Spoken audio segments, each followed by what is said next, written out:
Good evening, everybody. My name's Lynn Doherty and I'm the leader here at West Berkshire Council. So welcome to tonight's executive meeting.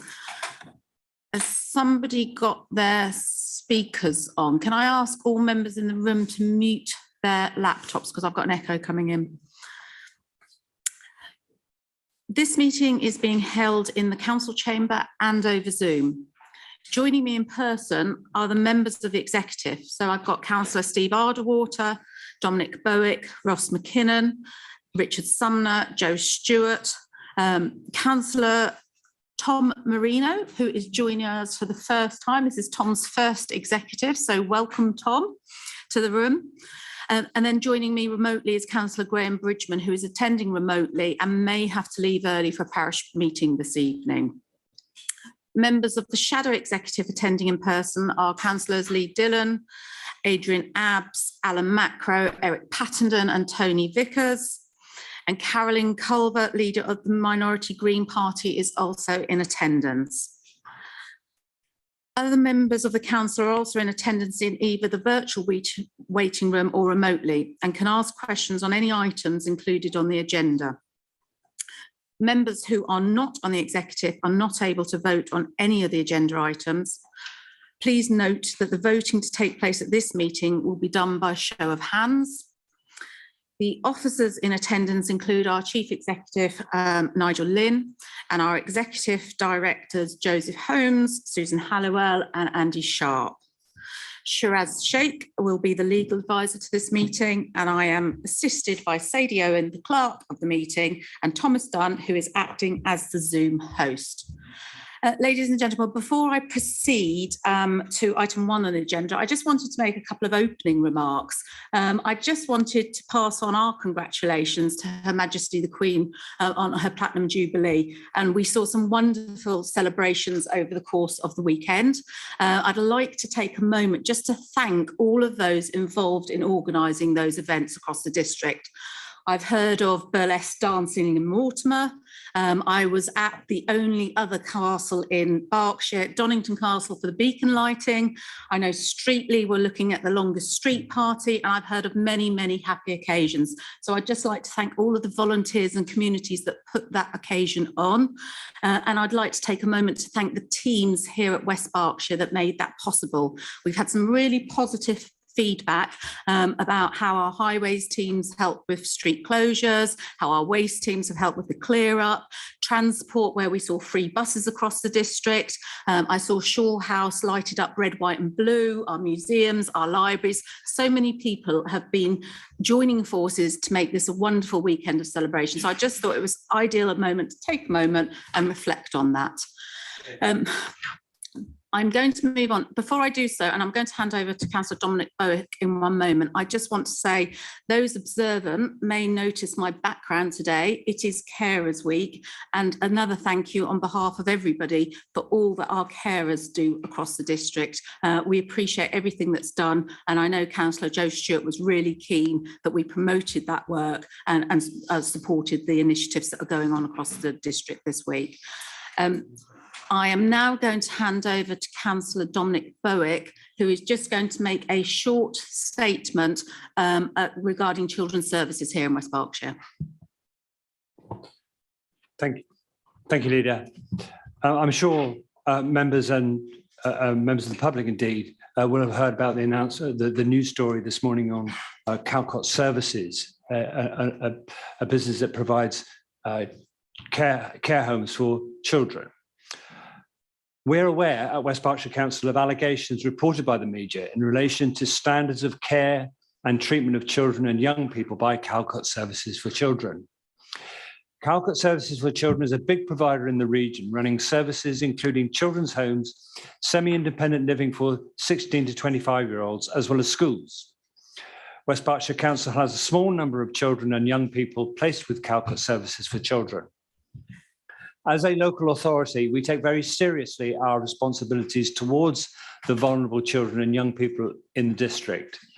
We have 3 children placed in these homes, and their social workers will be contacting them directly to discuss this with them. In addition, we will be contacting any of our young people placed in the care of Calcott Services for Children over the past 3 years and arranging to speak to them. We will continue to monitor this issue and take any appropriate steps. However, at this stage, we wish to assure local people that we have had no specific cause for concern about young people from West Berkshire. Thank you, Leader. Thank you, Councillor Bowick. Thank you for that assurance. We can therefore move on to item 1 on our agenda this evening, which is apologies. I understand that we've had apologies from Councillor Howard Wollaston and from Councillor Jeff Brooks. Are there any other apologies that we're aware of? No. Okay, thank you. Let's move on then to item 2 on our agenda, which is the minutes of the meeting last held on the 24th of March. I'm quite happy to propose these. Does it find a seconder amongst my executive? I can see, I'm just going to see if I've got a seconder. Thank you. Can I ask if there are any, anybody would like to raise anything around those minutes? Are they accurate reflection? Councillor Macro. Yes, Leader. On page 13, quoted me as noting a proposed noise investigation of Thatcham bypass. That should be Thiel bypass. Thank you. Thank you, Councillor Macro. Can we make sure that amendment is made? Subject to that amendment, Councillor Abbs. Yeah, thank you, Jim. Start the committee. It would be nice if Councillor Bowick would turn his camera. Sorry, could you use your microphone? Oh, okay. No, I can hear you. Just a very small one. Can Councillor Bowick not turn his camera on so we can actually see him? Councillor Bowick, you've not yet joined the meeting. Struggling a little bit with the technology, Leader. Okay. Assure Councillor Abbs I'll be on it. Okay. Anything else to do with the minutes? Okay, so subject to the amendment by Councillor Macro to reflect it's Thiel, not Thatcham.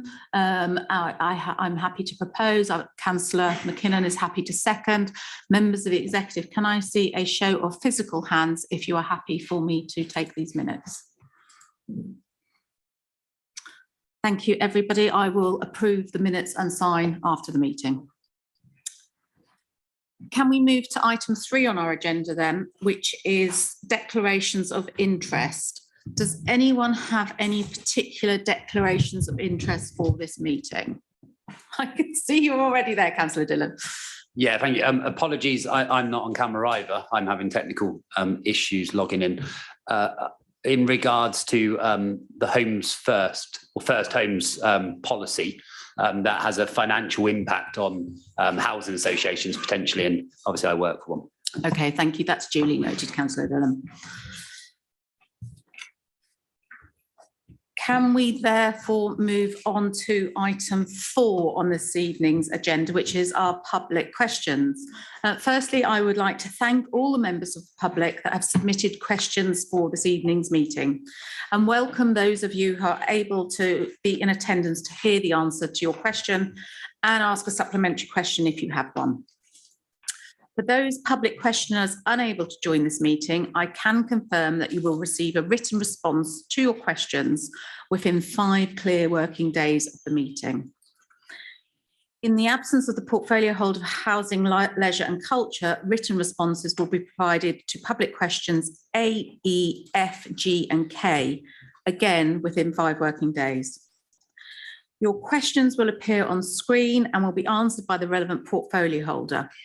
You will then be given the opportunity to ask a supplementary question, but please remember that this must be to clarify the response provided and not to introduce any new business. In accordance with paragraph 5.12.9 of the Constitution, where questioners have more than one question, only their first question will be answered. If after all other first questions have been asked and answered and there is sufficient time, we will answer subsequent questions. Please note that the time limit for public questions is restricted to 30 minutes. And if your questions have not been answered in that time, you will receive a written response within 5 clear working days. The response given either verbally at the meeting or in writing will be published on the Council's website in due course. Therefore, please can I invite Councillor Ross McKinnon to answer Mr. John Goatley's question B on the agenda. Thank you, Leader, and good evening, Mr. Goatley. Nice to see you again. The Council's drainage engineers have the skills and experience needed to advise on the technicalities of sustainable drainage systems on the estate, and we're working with them to ensure that these issues are addressed as detailed proposals are brought forward. Do you have a supplementary?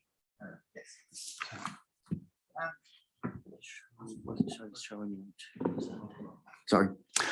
It's not really much of an answer, is it? You're trying to plan to do offices now, this is plan B on the estate, and yet your own drainage companies say that you're going to have to store in the order of 9,000 cubic metres of water at probably no better depth than 1 metre. So in other words, 9,000 square metres given up as a pond somewhere. So I'm just wondering, this lack of planning that you've got, is that due to just lack of experience, or is it due to lack of incompetence here? Thank you, Mr. Goatley. I don't accept your accusation of a lack of planning. The opposite is indeed the case. And I'll repeat that our highly trained council officers will deal with environmental and flooding aspects of the development at the appropriate time. Thank you both. Another 20 years. Can I move on then to Councillor Foote? I've got Councillor Foote asking question C on our agenda this evening to Councillor Steve Ardward. Thank you, Leader, and thank you for your question, Councillor Foote. So the Council has reviewed all conservation areas as part of the local plan process over the years so that these areas remain protected. Following changes introduced by Historic England and in the National Policy Framework, the Council has introduced a programme of undertaking all conservation area appraisals in West Berkshire. Given the number of conservation areas in this district, additional resources were allocated in the 2022-23 budget to assist in delivery so that the majority will be reviewed in the next 36 months. 6 conservation area appraisals are currently underway. Do you have a supplementary question? Yes, I do, please. Could you tell me exactly how much money has been allocated to the consultants that might be used to help the conservation area appraisals be carried out, or indeed in council officers' time for this mammoth task, bearing in mind there's been a slippage of over 50 years, well, about 50 years in these conservation area appraisals? I'm sorry, I cannot answer that question here and now, Councillor Foote, but I'll make sure that we get an answer back to you in writing. Please, as soon as you can. Thank you very much. Thank you. Thank you. And do we have Sam Coppinger? Hi, Sam. Can I ask that Councillor Richard Sumner answers question D on our agenda this evening to Mr. Coppinger? If you'd like to come up to the...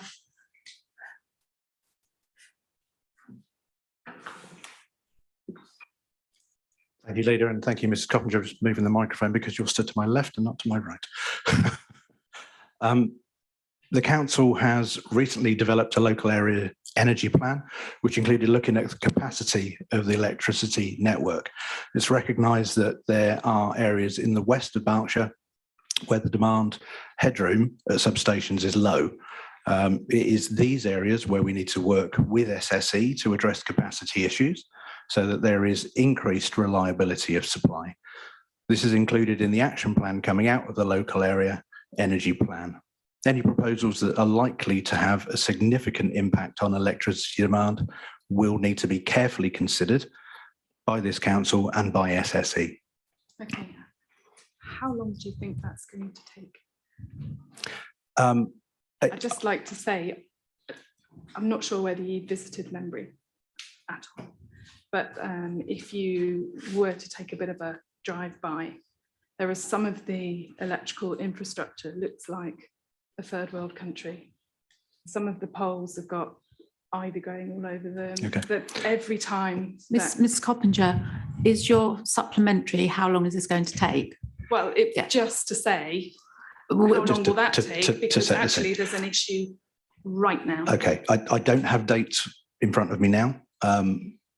there are some of these issues that will be a per case requirement, clearly, as proposals come forward. But with the sort of thing that you've mentioned there, that's something that I can pick up with officers and find out what their conversations are with SSE at the moment and how we move those forward and try to get some dates out in the public domain for you.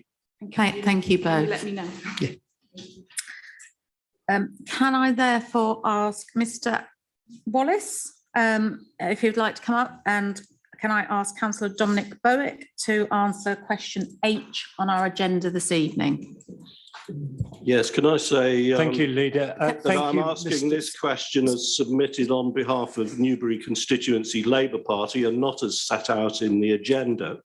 I would like that corrected, please, I will on the take, transcript at least. okay, I've been told that Mr. Andy Wallace is here to ask a question. That's all that the notes have in front of us. That was how the question was submitted, and Councillor Bowick's very happy to answer a question from a member of the public. Thank you. Thank you, Mr. Wallace. The CAMS service is commissioned and delivered by the NHS, not the council. However, we work closely together to achieve the best outcomes for children. This can sometimes be in the form of collaborative projects or in providing scrutiny and challenge. The pandemic disrupted service delivery and has led to a 60% increase in demand with more complex presentations.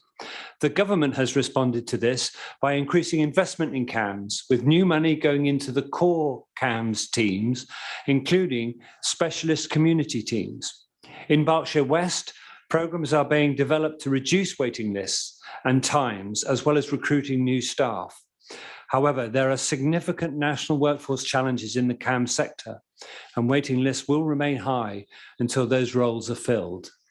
Do you have a supplementary? Yes, as the Health Watch report of end of last year was so horrific, and we have reports from Newbury Youth Service that the youth services have been cut 97% by the council. Sorry, Mr. Wallace, this is a question about CAMS. Is your supplementary related to CAMS? Well, CAMS deals with children and young people, such as are Mr. Wallace, helped by the youth service. yes, so what's your supplementary, Mr. Wallace? I'm asking when is there going to be a response, because I've seen nothing from the Health and Wellbeing Board, which you are a representative on. When are we going to get some figures which will tell us what is actually happening? Well, the NHS published figures on waiting times and waiting lists. Where are those published? That's not published by the council, it's published by the NHS. Which department of the NHS publishes them? Thank you for your question. Mr. Wallace, CAMS is an NHS service. Councillor Bowick's trying to say to you that they have the data, and therefore you will need to look with the NHS service for that particular set of data. Which NHS service? Well, the CAMS service, Children and Mental Health Service, is the NHS service. It's called... We can provide you with that. So let us email you the direct details rather than try to do this at this moment in time. Thank you very much. Okay, thank you, Mr. Wallace. Can we move on then to item I on our agenda this evening, which is Mr. Pearce to Councillor Ross McKinnon. Thanks, Leader, and good evening, Mr. Pearce. Nice to see you again. The answer to your question is that no land within the estate has been earmarked for new council offices, and that includes the playing field. Okay, thank you. No supplementary. Thank you. Do we know, is Miss Saunderson with us this evening? She's on Zoom. Yeah. She's on Zoom. Good evening, Miss Saunderson. Good evening, Ms Saunderson. We can see you. I'm going to go straight to Councillor McKinnon for your question J. It's on the screen, and then we'll let you come back for a supplementary. Councillor McKinnon. Thanks, Leader, and good evening, Mrs Saunderson. Nice to see you again. The project management of the LRI programme is being carried out within West Berkshire Council's project management methodology. This allows for the refresh of strategic objectives, as you'll see later on this evening, and delivery strategy. And if approved by the executive tonight, it will move swiftly through project planning to project execution. The LRIE programme has been and will continue to be managed within the governance structure, which is outlined in paragraph 7.26 to 7.28 of the executive report under consideration later this evening. You have a supplementary? Yeah, no, that's so we're not starting again, are we? We are going through initiation and beyond at the moment. Is that right? Yes, the strategy has been refreshed in light of changing economic drivers and industry trends. Yeah, I understand all the ethos behind it. I'm just trying to understand where we are in the project cycle, because it's been going on for so long that hopefully we can get into the stages that you're outlining. So thank you. Thank you, Ms. Saunderson. I believe we're coming back to you in a moment, but for the moment, we're going to go on to item L on our agenda, which is Councillor McKinnon to Mr. Goatley. Yeah, thank you, Leader, and hello again, Mr. Goatley. The council is the freehold owner of around 25 acres on the estate. Therefore, the answer to your question is that yes, land is available on the estate to provide flood mitigation measures when and where these are required. Thank you. No further. In which case, can we go back to Ms. Coppinger?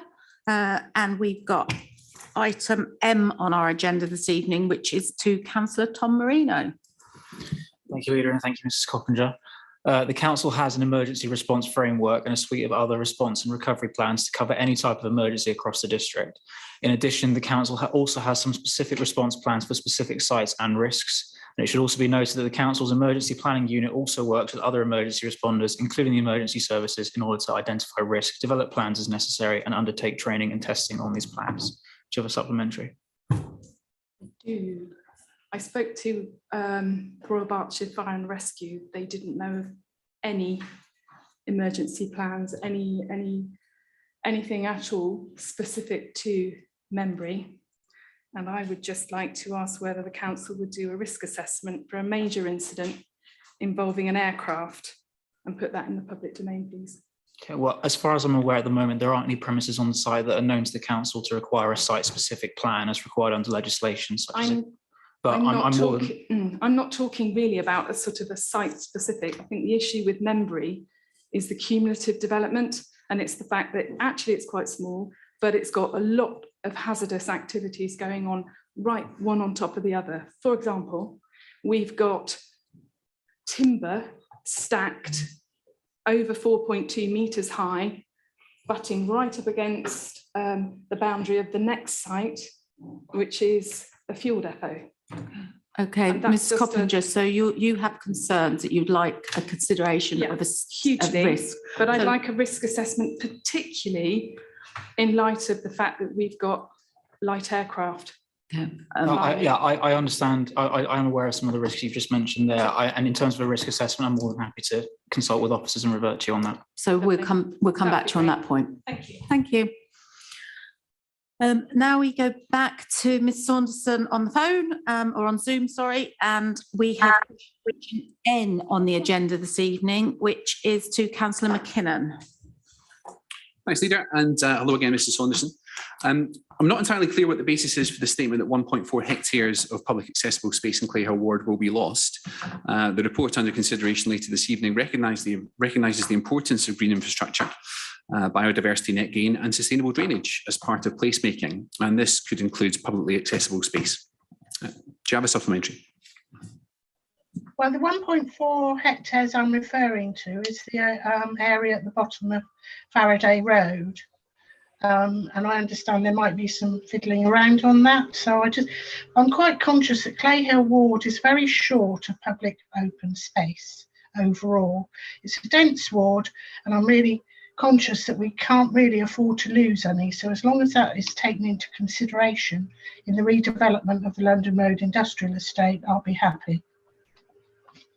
Thank you. I didn't detect a question, but we hope that you will be happy indeed as things progress. Don't go away, Ms. Saunderson, because I believe the remainder of the questions are yours. So I've got 8E on my list. Sorry, O on my list. Apologies. Thanks, Ms Saunderson. Again, I'm going to refer to the report under consideration a little bit later on this evening, which does recognise the importance of sustainable drainage as part of placemaking. And this will be addressed at multiple stages of the programme on both a site-wide basis as part of the placemaking strategy, leading to a supplementary planning document, and as individual planning applications come forward in accordance with the statutory planning process. The Council will work with both existing and new leaseholders to ensure that sustainable drainage requirements are addressed. Do you have a supplementary? So is the whole site going to be assessed together for sustainable drainage and the sequential and exception testing, everything within the red line, or will it be done in little bits? All I can say is that as the project progresses, sustainable drainage requirements will be addressed at the appropriate time and in the appropriate manner. Thank you. Thank you, Ms Saunderson, for joining us this evening. Thank you all of our questions for joining us this evening. Can I just say thank you for thanking me for being a full-time family unpaid carer? You're very welcome. Can I move on then to item 5 of our agenda this evening, which is petitions? I'm not aware of any petitions having been handed in. No, I'm not hearing of any, in which case, can we move forward to item 6 on our agenda? Now, item 6 on our agenda is the first homes policy position. I understand, Councillor Sumner, that you're going to introduce and propose this report. Can I ask, does this report find a seconder? Is that you, Councillor Bowick? Thank you. I can't see you around your screen. You might want to lower it. In which case, can I invite Councillor Sumner to present this report? Thank you, Leader. Yes, I'm happy to propose this on behalf of Councillor Wollaston this evening. This is a paper and information that's been before our planning advisory group. So we've a joined engagement on it. The government consulted on a new type of affordable housing called First Homes during 2020, and in May 2021 introduced the scheme. First Homes are a new affordable housing product that allow first-time buyers a national policy on first homes. It allows local authorities to impose a lower price cap and introduce a higher discount of 40 or 50% if there's evidence of need to support this. The aims of the policy are to ensure that affordable housing in the district is provided to those in the greatest need, make the process of securing properties as transparent as possible, make the best use of affordable housing stock in the district, and encourage safer and sustainable communities. The proposed West Berkshire First Homes policy is set out in Appendix B of our paper this evening. And in summary, the recommended policy position is set out in summary at 5.23 on page 30 of our pack. I would draw members' attention to Appendix 3 of the paper, which provides a frequently asked section and hopefully encompasses everything that may come forward with any questions there. I'm happy to propose the recommendations as laid out in section 2.1, Leader. Thank you. Thank you, Councillor Sumner. Members of the exec, do you have any questions for Councillor Sumner? And can I just confirm, Councillor Bowick, do you wish to reserve your rights? Yes, Leader, I reserve my rights. Thank you. Okay, in which case I'll go across to Councillor Culver. Thank you, Leader. Thank you, Councillor Sumner. I'm slightly concerned about this policy because it's going to put the squeeze on shared ownership. And I think it's going to increase the scenario whereby you have a lot of people owning houses and a lot of people renting, but nothing in the middle. But obviously that's something that the government has imposed upon us and not something that we've created ourselves. I was just wondering what would happen in a situation where somebody wants to sell the house and there's obviously the need for somebody to be local to buy it. Say someone from London comes along and wants to buy it. Do you have to say to that person, sorry, you're going to have to come back in 3 months' time because I've got to try and sell it to somebody local first? Because obviously if someone wants to move because they've got a job offer somewhere else, for example, they might not want to wait for 3 months. Do you know from the government how they're going to decide in the longer term what the price cap's going to be? So if the price cap now is 250,000, at what point will that price cap increase, for example? Do we know when that's going to happen and how they're going to decide that? And also in the Q&A in the document, it talks about if they want to resell the home without a discount, they can come to the local authority and ask for permission to do that. What circumstance would you foresee where we would say to the seller, okay, you can sell it without the discount? Thank you. Thank you, Councillor Culver. Councillor Sumner, are you able to respond to Councillor Culver on those points? Still writing down what she said, Lina, aren't I? Thank you, Councillor Coleman, for your questions. And I'll do my best to paint a picture on these, but I think probably best that we make sure we come back to you with detail as a follow-up. So shared ownership, yes, I think that's been noted as a risk, the potential impact on that. And that's something that I would expect all local authorities to be conscious of and working through. I think the key thing on this is that we need a mix. We need the opportunities to be spread across different areas and for different people. We need to be as encompassing as we possibly can be. Criteria will be a key thing that is noted throughout any conversation. People moving into the area. My view on that is yes, probably they will be initially. And in fact, a family member only this week has tried to enter into this sort of, not in this district, under a different authority. And on applying for the property was told that they don't live in the village and therefore they won't be acceptable at this point and they'd have to wait for 3 months. So I would expect that to absolutely be the case. Yeah. Having said that, you know, I would expect everything to be noted and again, for me, this would come back to evidence and circumstances. Price cap, what will that be? That's definitely one I'm going to need to come back to you on. And I think the only position I can see on that potentially would be a downturn in the market. That would be a suitable situation, but I suspect there are probably more. I don't have that detail, but we'll come back to you on that one. Okay. And the Q&A circumstances to sell without a discount. Yeah, probably the same sort of thing. I think it's not going to be, does anybody see market going down? I don't. I think we've gone past that. There are, like I said, there are some details in there that we need to come back to you on. So if you're happy with that, I will make sure that that is done for you.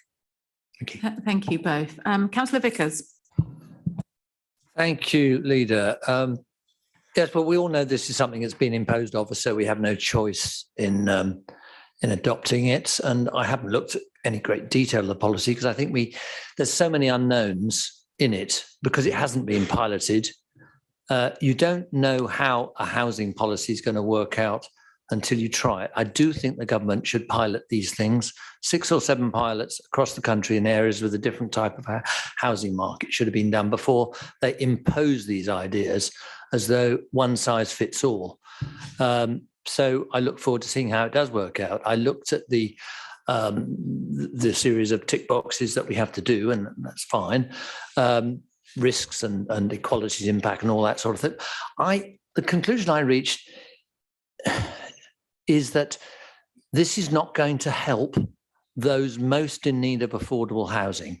It's going to help people who are just short of, and when I say affordable housing, I mean just a secure home that they aren't going to feel they're going to be evicted from, whether it's rented or bought. So it's just a shame that we've got another ideological driven idea that's pushing people into housing as an asset rather than housing as a safe, secure home to bring up a family in. It doesn't seem as though this is going to do anything for levelling up. It's going to mean the poorer are even more distant from safe, secure homes, let alone one they can afford to buy. And if we're expecting developers to help with this, to make it work, then they're going to have to cross-subsidise from full market homes, which is going to mean that the gap between the market price and the subsidised price is going to get greater. So I think the whole idea is fundamentally flawed, but yes, we have to do it. My biggest concerns locally perhaps are that it has already caused a delay in the local plan programme. It's caused a lot of work for officers. You know, these ideas get thrown out from Whitehall and our officers have to deal with them. And just to get their heads around it in the first place is resource intensive. And there is an admission in the document this is going to be resource intensive throughout, because in order to monitor the scheme and make sure that when houses are rented out, they're rented to somebody who is in the right category, that's going to come back on us.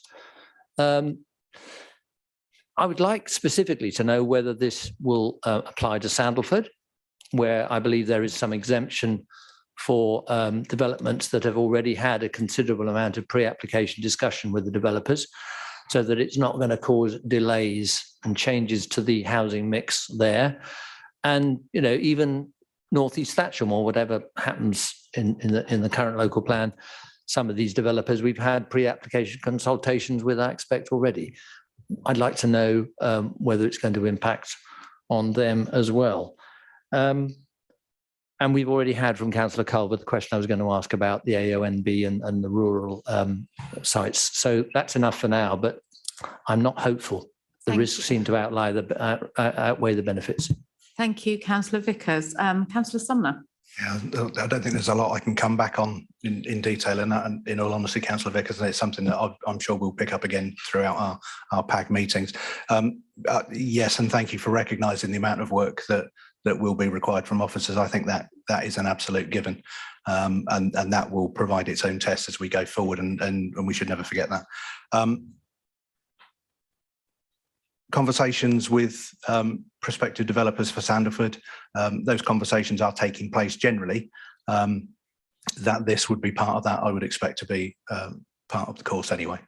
And with regards to other developments in the area, I see no reason for the conversations to be had as to how we best fit. But it's going to be, I think, a question of finding the best fit in the right volumes for any development of size.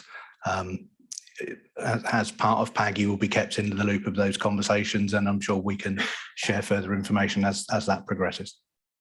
Thank you both. Councillor Abbs. Yeah, thanks very much, Chairman.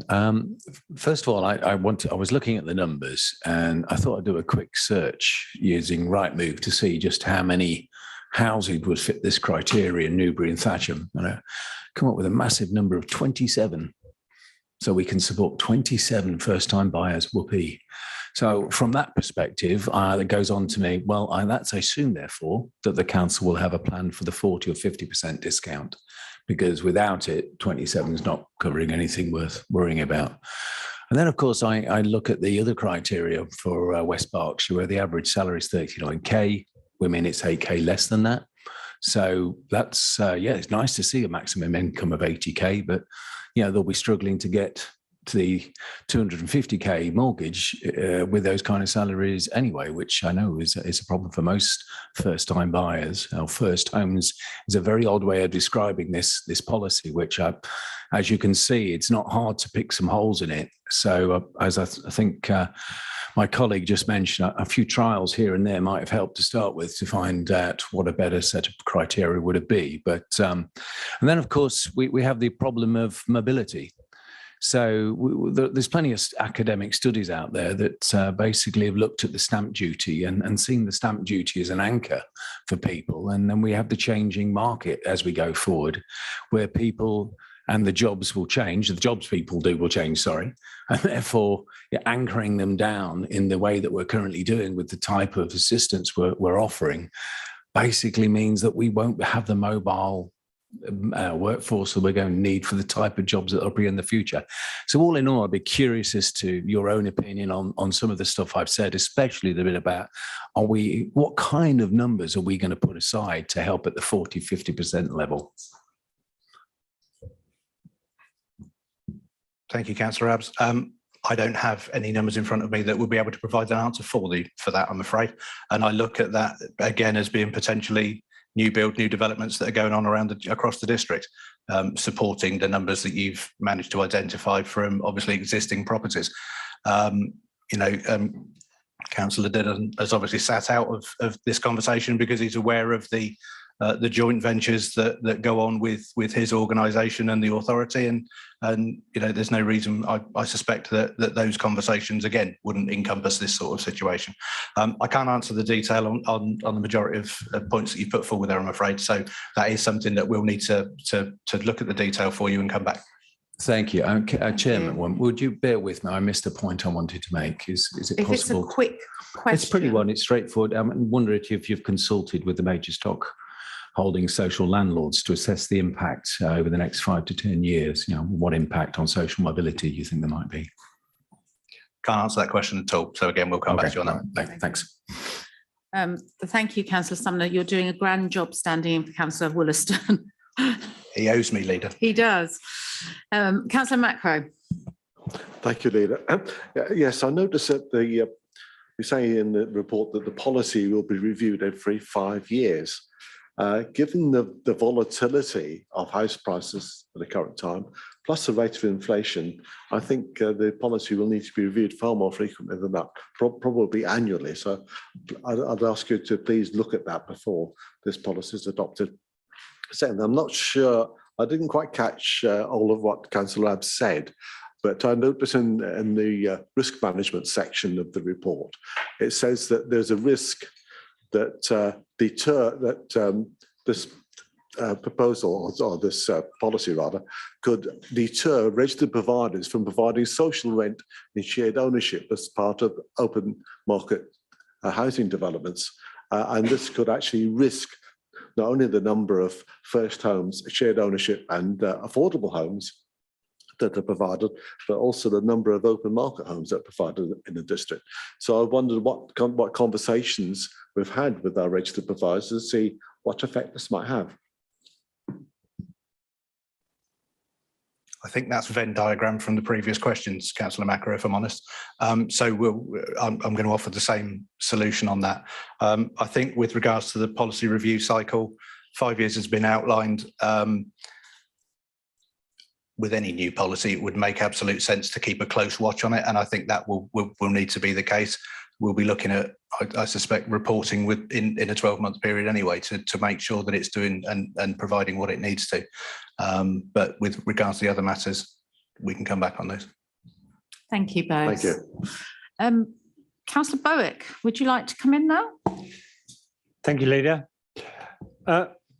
Unlike the Liberal Democrats, I'm rather more excited about this policy than they are. They appear to, I think we all agree, don't we, that we need affordable houses, especially for our young people, and their approach seems to be do nothing, see what happens. Under the Conservative government, there's been a huge increase in house building of all tenures, including family homes. And the target nationally is to be building 300,000 homes per year by the middle of the decade. And government initiatives the government have implemented or are implementing initiatives to help our first home buyers, such as 5% mortgage and funding of 8.6 billion for the Affordable Homes Programme. And that's going to make home ownership for first-time buyers a reality, particularly allowing our young people to step onto the rung of the housing ladder, take that first step onto the rung of the housing ladder. And the policy that we have today sets out a framework that's going to deliver first homes in West Berkshire and ensure that they go to the people who need them most, building along the way safe and sustainable communities. And today, the Prime Minister spoke in Blackpool about housing and the economy. He outlined how government's going to cut costs for households and individuals struggling with the cost of living crisis, with measures totaling £37 billion. And in respect of the of this policy, there's a number of initiatives are being addressed. That is, as I said before, making first homes a reality, building more homes, financial support for people buying homes and with their living, tenants' rights and housing support. So I'm absolutely foursquare behind this policy, Leader, and I'm delighted to second it. Thank you, Councillor Bowick. So members of the executive, our recommendations for this paper is to consider the proposed policy position on first homes in West Berkshire and agree the proposed first homes policy that can be found in Appendix B. Can I ask members of the executive to vote by raising their hand if they're in favour of the proposals to approve the recommendations? I can see that is unanimously accepted, and therefore we will take those recommendations as laid out in the paper. Can we move on then to item 7, which is a review of the town and parish engagement? Now, Councillor Tom Moreno is going to propose this report, and I'm going to second it. But we're actually going to invite Councillor Graham Bridgman to speak to it. It's actually Councillor Bridgman's report. He can't be with us this evening, actually in the room, and you need to formally be in the room to propose and second a paper. But actually, it's Councillor Bridgman's paper. So, Councillor Bridgman, over to you at this point. Thank you, Leader.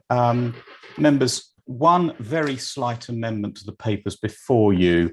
On page 4 of the improvement plan, there's a reference to the Clerks Forum organisers and a reference to the Hampstead Norris Parish Council clerk. Now, that should be changed to Compton. It's the same person. The same person actually operates both, is the clerk to both parishes, but the preference is for Compton to be listed there, just to note that. Minor technical. Members, you will no doubt remember that there was an LGA peer challenge reviewed into the council in 2019, and it reported in November 2019.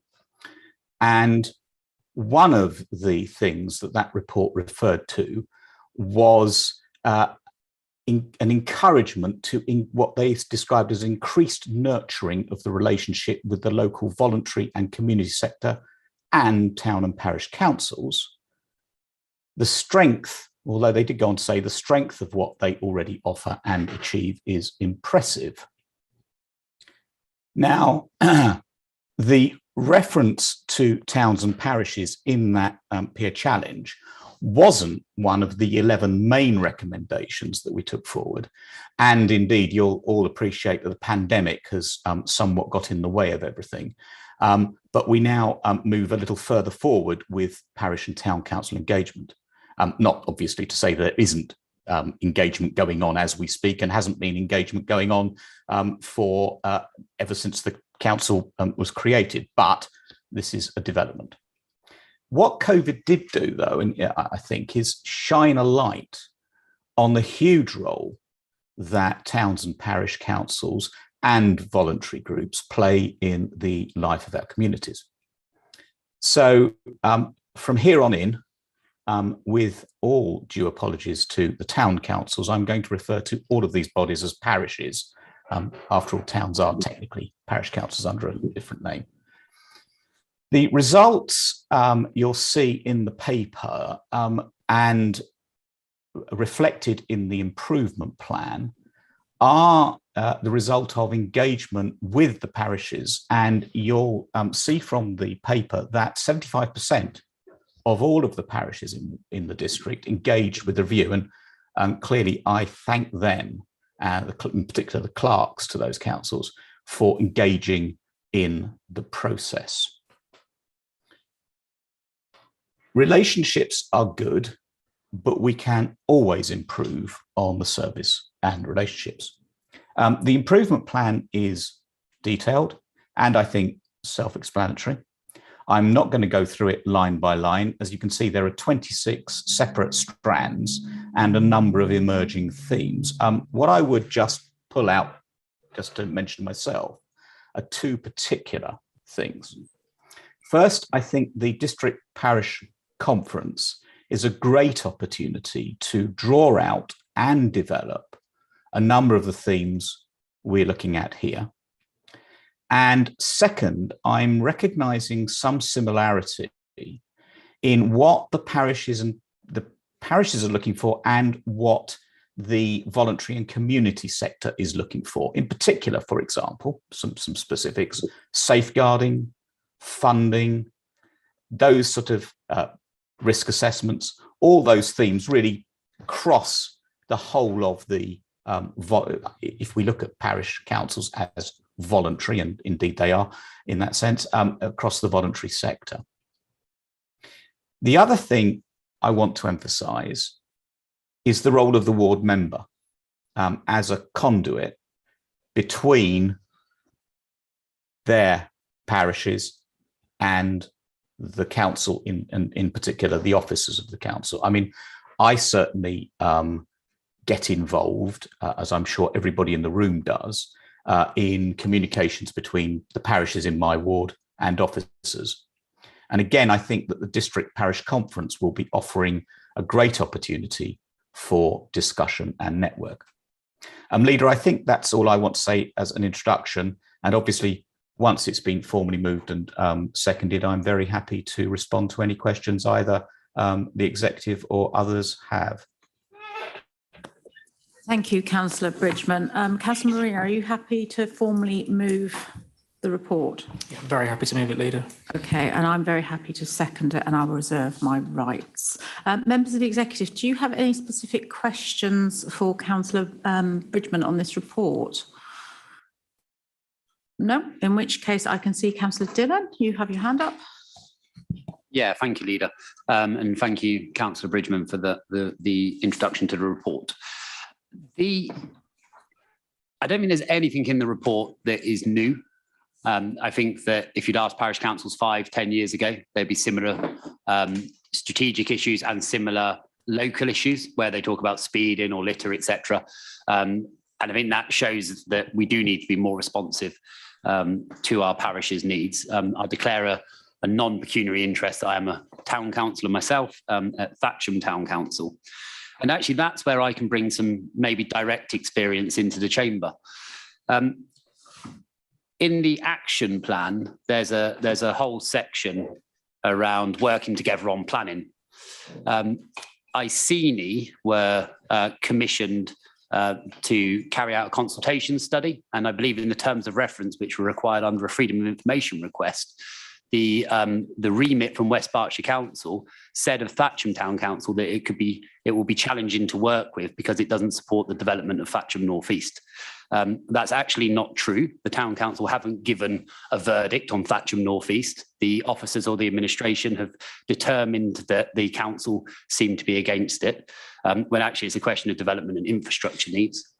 But the reason I highlight it, Leader and Deputy Leader, is it's easy to walk the walk on these type of things, but actually we were the ones who had to go to your consultants to get them to engage with us.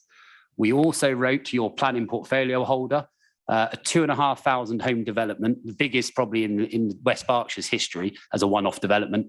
And we wrote to ask, could we have confidential briefings with you? Was told that that wasn't going to be possible. Yet we see here, ensure planning decisions are clearly communicated. We see better informed about planning applications being made. And yet, only in the last few months, Thatcham Town Council has been let down on numerous occasions by West Berkshire Council when it comes to one of the biggest issues facing the town's future. Moving away from Thatcham, but talking more in general about the document, the action plan has a low, medium and high priority. It doesn't stipulate what those priorities mean in terms of resource or time. There are no target dates for any of these to be completed by. And for me, an action plan should be quite clear about having target and what resources you allocate to it. And that's my comments. Thank you, Leader. Thank you, Councillor. Councillor Bridgman, would you like to come back on those points? Well, very briefly, I think that so far as planning applications are concerned, clearly planning generally, and I'm not talking about specific sites, is one of the principal areas, and that's drawn out in the report, of where the parishes and the towns rub up with West Berkshire Council as a planning authority. And there is a reflection, and let's remember that the improvement plan was co-produced. Let's remember that there was an engagement in order to arrive at what is in this document. That necessarily some aspects in reference to planning in the improvement plan, and indeed even more so in respect to speeding, I think show a frustration by anybody who is expecting one outcome which doesn't come forward for whatever reason. And speeding is a classic example of, for example, parishes wanting a particular outcome and not getting it for good reason and for legal reasons. Now, so far as the North Thatcham question is concerned, I think that isolating a large scale development, apologies, I think what I'll do is I'll switch my camera off because I think I might have some issues. Isolating that as one aspect of planning, I think there is far more to that proposal. And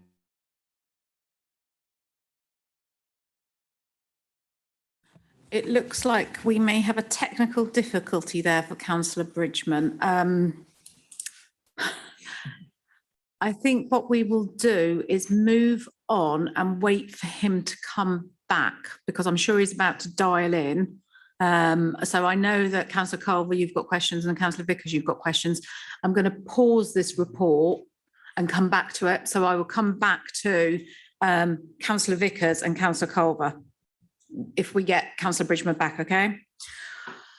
I'm just writing down who we've got. Okay, in which case we can move to the strategic item 8 on our agenda, which is the strategic asset plan, which is Councillor McKinnon. I believe this is your report and you'd like to propose it. Yes, please, Leader. And does it find a seconder? Oh, I thought Councillor Richard Sumner was seconding this. Okay, over to you, Councillor McKinnon, to introduce his report. Thank you very much, Leader. Yes, I'm very happy to propose that the Executive approve the Strategic Asset Plan into its suite of strategic documents. A well-developed strategic asset plan can bridge the gap between the Council's corporate vision and its asset portfolio. It can identify and mitigate risks, aid decision-making, prioritise capital, and support our transition to low carbon. This plan runs in alignment with the Council strategy, and the document that's attached to this report is a 2022 refresh of the document, which was in existence from 2029 and was scheduled to run through to 2023. In March next year, a further refreshed plan will be produced for the period 2024 to 2028. I hope you all got that. The plan is formed from 3 distinct sections. So we have an asset management policy, which is a very high level document, which sets out the guiding principles that set out the role of property assets in an organisation. The asset management strategy itself covers the context regarding the estate and key issues that we need to address, as well as the process that we have to adopt to achieve the policy objectives. And finally, the asset management action plan, which provides clear actions that will be implemented over the short term as part of delivering the asset management strategy. It's a fairly weighty document, but I trust it will meet with the approval of the Executive. Thank you, Councillor McKinnon. Members of the Executive, do you have any questions on this particular document or item for Councillor McKinnon? In which case, I will go to Councillor Abbs. Yeah, thank you very much, Chairman. I did listen with interest there to Councillor McKinnon saying this was a well-developed plan. And I'm going to mention things from our perspective of a shadow environmental portfolio, because I don't see a well-developed plan from that perspective. It does mention, we're at 5.2, I think it mentions supporting transition to a low carbon economy. And I think under policy, it mentions the environmental strategy. And just to declare, I own a couple of commercial properties, so yeah, and I deal with Deal Barney and some other people in town. So I kind of do know what's necessary to keep an office going and to improve its EPC rating and things.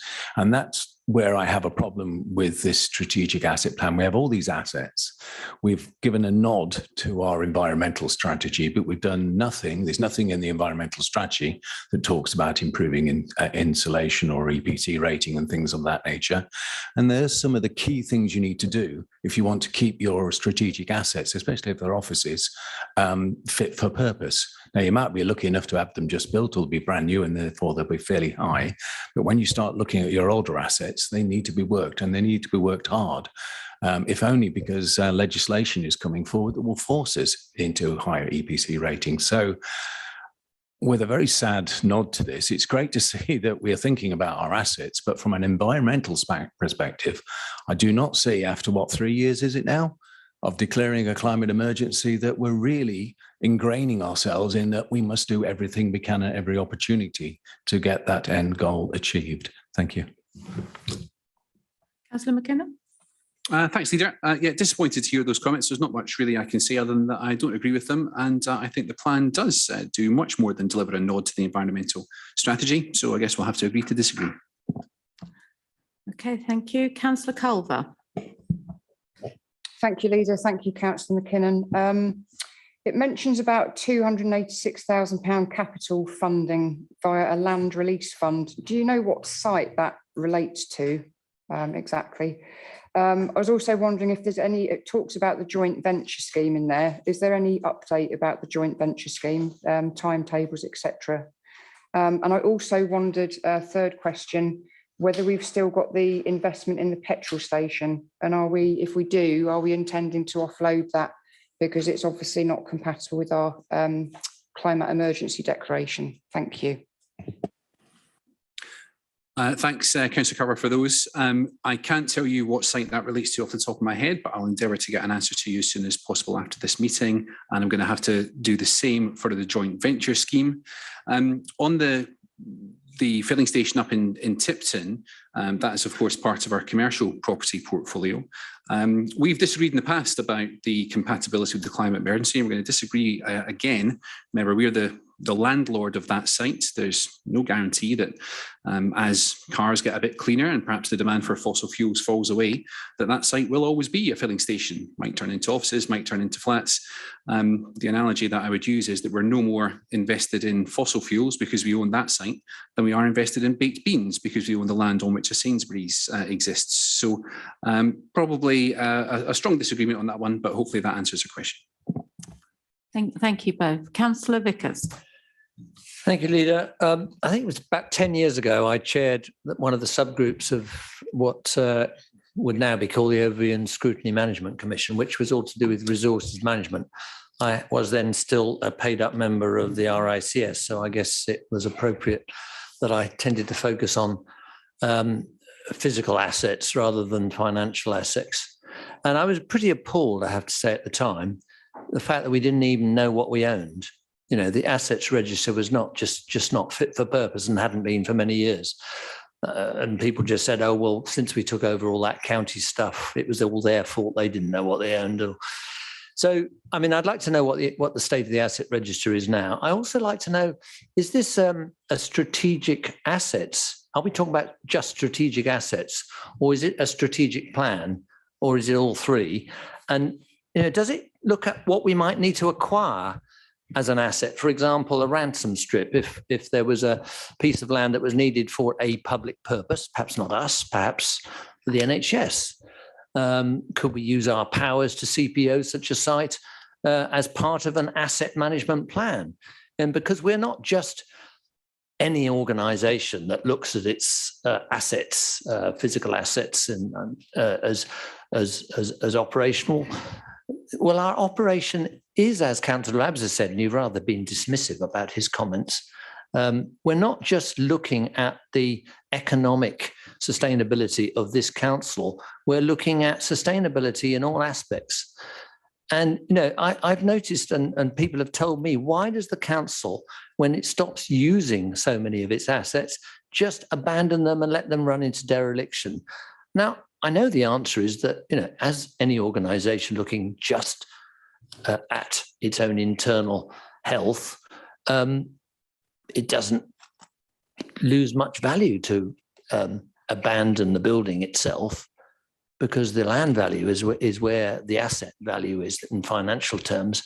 But as a local council, I think it leads to great reputational damage that we own as a public body properties that are being allowed to run into dereliction, where we don't just get on and sell them and get them back into use, and that we don't use our powers sufficiently as a public body to help other public bodies who have public services to deliver to achieve their aims. So I want to know, what is that? There's no definition that I can see of what is a strategic asset or what the strategies are that the plan is supporting. It seems to be purely financially driven and not including the economic and social dimensions. Thanks, Councillor Berkshire. Yeah, probably quite a lot to unpack there. I mean, the strategic asset plan supports the council strategy overall. It supports all of the other individual council strategies, the individual service strategies, where those strategies require or no longer require an asset. And I appreciate your sort of picking over the definitions there. You know, the strategic asset plan is our long-term plan to manage, acquire and dispose of the assets that the council needs in order to carry out services on behalf of its residents. I would just take issue with one thing that you said, and I hope you don't think I'm being dismissive, but I do have to challenge it, that where we do have an asset that's no longer in use, we do and we regularly meet as asset management group. We'll either seek to either redeploy that asset within the council if it can be used by another service, or we'll seek to dispose of it for best value for the council taxpayer.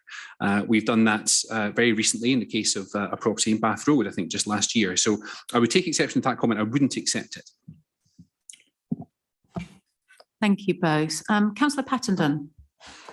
Thank you, Leader. This is one of the few strategy documents that does actually have dates and milestones. So I think there's a small degree of congratulation for you there, Councillor McKinnon. I mean, we didn't have them in the previous agenda item, and in fact, they don't normally appear in any council strategy document. So, so good to see them here. But my main question is why, you know, given that this was a strategy that started in 2019 and was running to 2023, why did you find the need to revise it now? Thank you. Thanks, Councillor Pattenden. The strategy itself, it was always part of the capital programme report which came to council, and it seemed to be a little bit overlooked. So that's why we've decided to take it out and present it as a new strategy here. And as we were doing that, we took the opportunity to look at it afresh and renew it, particularly post-COVID, for changing circumstances. So no great secret to that one. It was just a good opportunity to do so as we were presenting it as a separate strategy for the first time. Thank you. And Councillor Dillon. Yeah, thank you, Leader. I want to talk about page 23 of the strategy, which is around community assets, if I may. So we hold various assets and sometimes we may put them up for disposal. The three that I can think of in recent memory would be the Priory in Thatcham, the control tower at Greenham Common and the Waterside Centre, just around my point around asset management. Now, the Priory was sold with a buyback clause in it, perfectly right that another authority shouldn't then be able to go and make a commercial gain out of that while West Berkshire loses, understand buyback clauses. But the state of the building that Thatcham Town Council purchased meant that Thatcham taxpayers then had to spend more money to build it, bring it back up because it just wasn't maintained. Greenham Parish Council, I think the administration here charged them £300,000 for it, accused them of being a white elephant, and there's actually a very successful volunteer community cafe there now and viewing platform. And then also at the Waterside Centre, we saw reports about the deterioration of the building once Berkshire Youth had acquired it, meaning that they had to spend additional funds, which they obviously could have put towards frontline youth services potentially, if they didn't have to spend them on, I think that was a boiler system at the Waterside that broke. So they're just as examples of where something might have gone wrong. So either in the maintenance or in the purchase price that we've offered another council. On page 23, all it really says is there are two ways to transfer a community, transfer an asset, but it doesn't really say what this administration's view is towards it. So, you know, will you look to pass on at cost price to parish and town councils, or will you look to make a profit, or is a buyback clause good enough? I would suggest if we're passing it to another local authority, it's being put to community use, that actually a buyback clause might be good enough. So really what I'm asking Councillor McKinnon is that page 23, It talks about the two tools, but it doesn't talk about your approach or the council's approach to how we would use those tools and how we would encourage transfers within the community. I would really like to see local parishes almost put a secondary flag on any buildings that West Berks have got to say we might be interested in that. So you know that if you are disposing of it, you can put it on a basic maintenance regime, rather than letting it sort of rot for 6 months. Thank you. Thanks for that, Councillor Dillon. I would say that the administration is very supportive of the devolution process. Even on page 23, it details that we've successfully transferred, I think it's 9 assets to Parish and Town Council. So I would say that at the outset. On the point about the condition of the properties, I would make a comment that the condition of the property would be reflected in the price for which the property was sold. And if the property was in a better condition, then it would be sold at a better price. So it's a not when you're transferring a community asset for £1. The value of the building isn't in there. I mean, you put that in a buyback clause, in fairness. Well, again, if we're transferring a community asset for £1, the transferee has acquired it for, well, next to nothing. I take your point that I take your point that if you get any specific assets that we have at the moment that you want to talk about the condition of, then we can talk about it. But that's that. Your final point, I forget what it was, Lee. Sorry, what was the third point you wanted to add?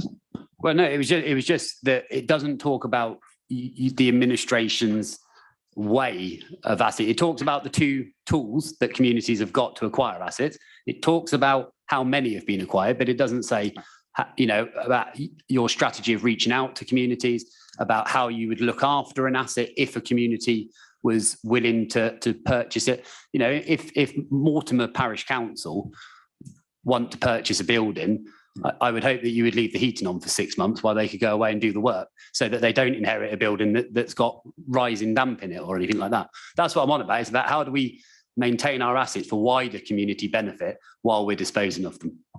Okay, no, I understand. Although I'm not going to make policy up on the hoof here, but I would agree with you that we certainly do not have a policy of deliberately running down an asset so that it's handed over in a bad condition. And I would hope that if the disposal of an asset for the benefit of the community was envisaged and was on the horizon, then we would take appropriate steps to make sure it didn't deteriorate during that process. Okay, thank you, everybody. Now, I'm not quite sure who's seconding this paper and who would like to come in now. Councillor Sumner. Councillor Sumner. Indeed it will. Thank you, Leader. Do you know what, and having said all that, with the conversation that's just taken place and the points that have been made by members of the opposition, there isn't really much that I can add at all, is there? The one thing I did pull out of everything that we've just been talking about is that there is the potential to keep conversation going, and I think that's right. And that it's absolutely the right thing to have extracted this from a different policy whereby it now has its moment in the sun and the ability to get due focus. I think that's absolutely the right thing to do, and I'm happy to second the paper. Thank you, Councillor Sumner. Therefore, members of Executive, the recommendation is to approve the attached strategic asset plan into its suite of strategic documents. Can I please see members of Executive vote by raising their hand if they are in favour of this proposal? I see that as, I take it you're abstaining because you stepped out, Councillor Stewart. That's fine. So I see that as carried with one abstention from Councillor Stewart. Okay, now I can see we've been rejoined by Councillor Bridgman. Now, Councillor Bridgman, we paused when you disappeared. Councillor Vickers and Councillor Culver both had questions for you. I'm going to hand over to Councillor Vickers first. I'm conscious you were in the middle of answering Councillor Dillon, but you might want to wrap all of that up into some of the responses that you give to Councillor Vickers and Councillor Culver. Leader, I'm struggling to get back to the relevant page on the previous report at short notice. Councillor Culver, just hold me a minute. Yeah. Okay, we'll go Councillor Culver was first. ahead of me in the queue. Okay, Councillor Culver, off you go. Thank you very much, Leader, and thank you, Councillor Bridgman. I welcome this, and I know that my 6 parish councils in my ward will also welcome it as well from the conversations that I've had with them. I think it would be quite good when we're looking at things like the district and parish conference, if we made that more of a two-way forum, because when one looks at recent agendas, it's very much been us telling the parish councils about what we're up to, which is obviously important.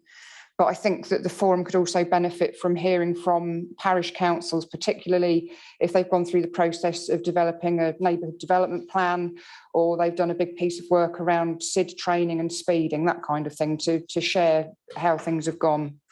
On the speeding, I note that it talks about how more could be done on that, but not with the existing resource we've got in that team. Speeding is a particularly big issue in my ward, and members might be aware that there is a property in West Ilsley where recently a van driver drove into the property and caused structural damage. And that particular property has had similar problems over a number of years. So if there is more we can do with parish councils to address the speeding issue, I know that would be particularly welcome. Also, it says in the document about exploring the use of SIL monies for devolution for services. I wondered if Councillor Bridgman could elaborate on that and give some examples of the kind of thing that he would foresee happening. Thank you. Councillor Bridgman? We can't hear you, Councillor Bridgman.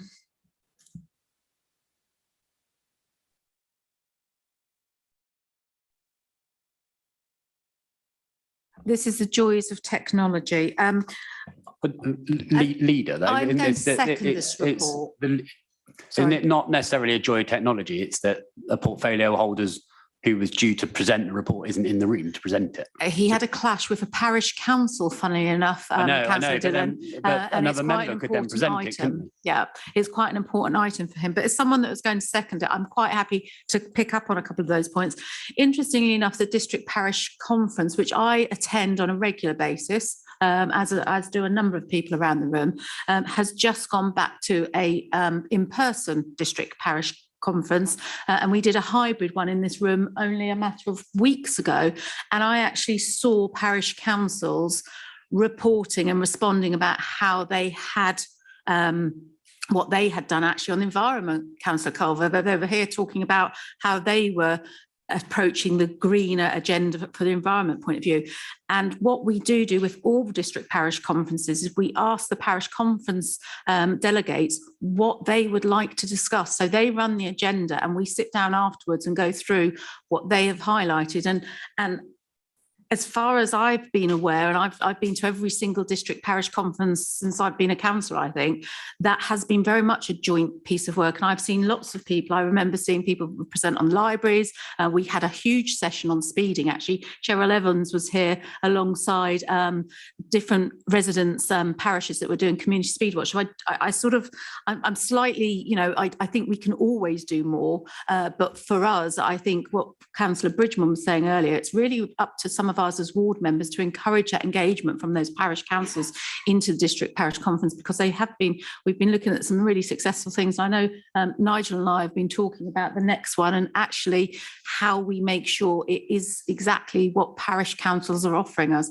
So I just sort of thought it was worthwhile coming back on that district parish conference point, because I think it's already happening, if I'm perfectly honest, and it's certainly something that I've been involved with and sat through many district parish conferences on. With regards to the speeding, I think Cheryl Evans did an excellent job on how we look at community speed watch, and actually that isn't just always about making West Berkshire Council the responsibility. We're working with Thames Valley Police on it, we're working with the communities on it, and I think there's some really good work going on. And I'm looking at Councillor Sumner on that because I know he's been quite heavily involved in that. So I hope I've taken your points on, Councillor Culver. I can't see you behind the screen, but I hope that gives you an answer to those. I will see if I can respond to Councillor Vickers' points on behalf of my colleague. Thank you very much, Leader. That's because Councillor Bridgman gave an excellent introduction, and it's a shame that we can't continue the dialogue. The point I was going to make, top of page 57, para 5.7, areas for improvement include a lack of understanding, presumably by this council, and presumably we're talking mainly about officers, of the role of town and parish councils. And I think that's absolutely key. And it comes across sometime, and it's a generalization. I'm sure there are many officers that work well and fully understand. Some of them may even be parish councillors. I know one in particular that I deal with, who is herself also a parish councillor, although she's a council officer. But I do think that is really something that the administration should do work on, is training in the induction on the role of parish and town councils. Because I'm also double-hatted, we are a tremendous resource. You can't overuse us. There are areas clearly which are beyond their expertise, and as volunteers you can't depend on us, but nevertheless there are huge things which are often not time dependent, where you absolutely need us. We are the eyes and ears, and we have some powers to do the things that you otherwise should do. So I just highlight that point, and I think there are numerous examples of where unfortunately it is very apparent. So I just like in our engagement, and Councillor Sumner has twice used the word dialogue. Let's treat it more like a dialogue that we have with these lower level, and I don't like calling them lower level councils, and not so much a question of us telling you what we want you to do.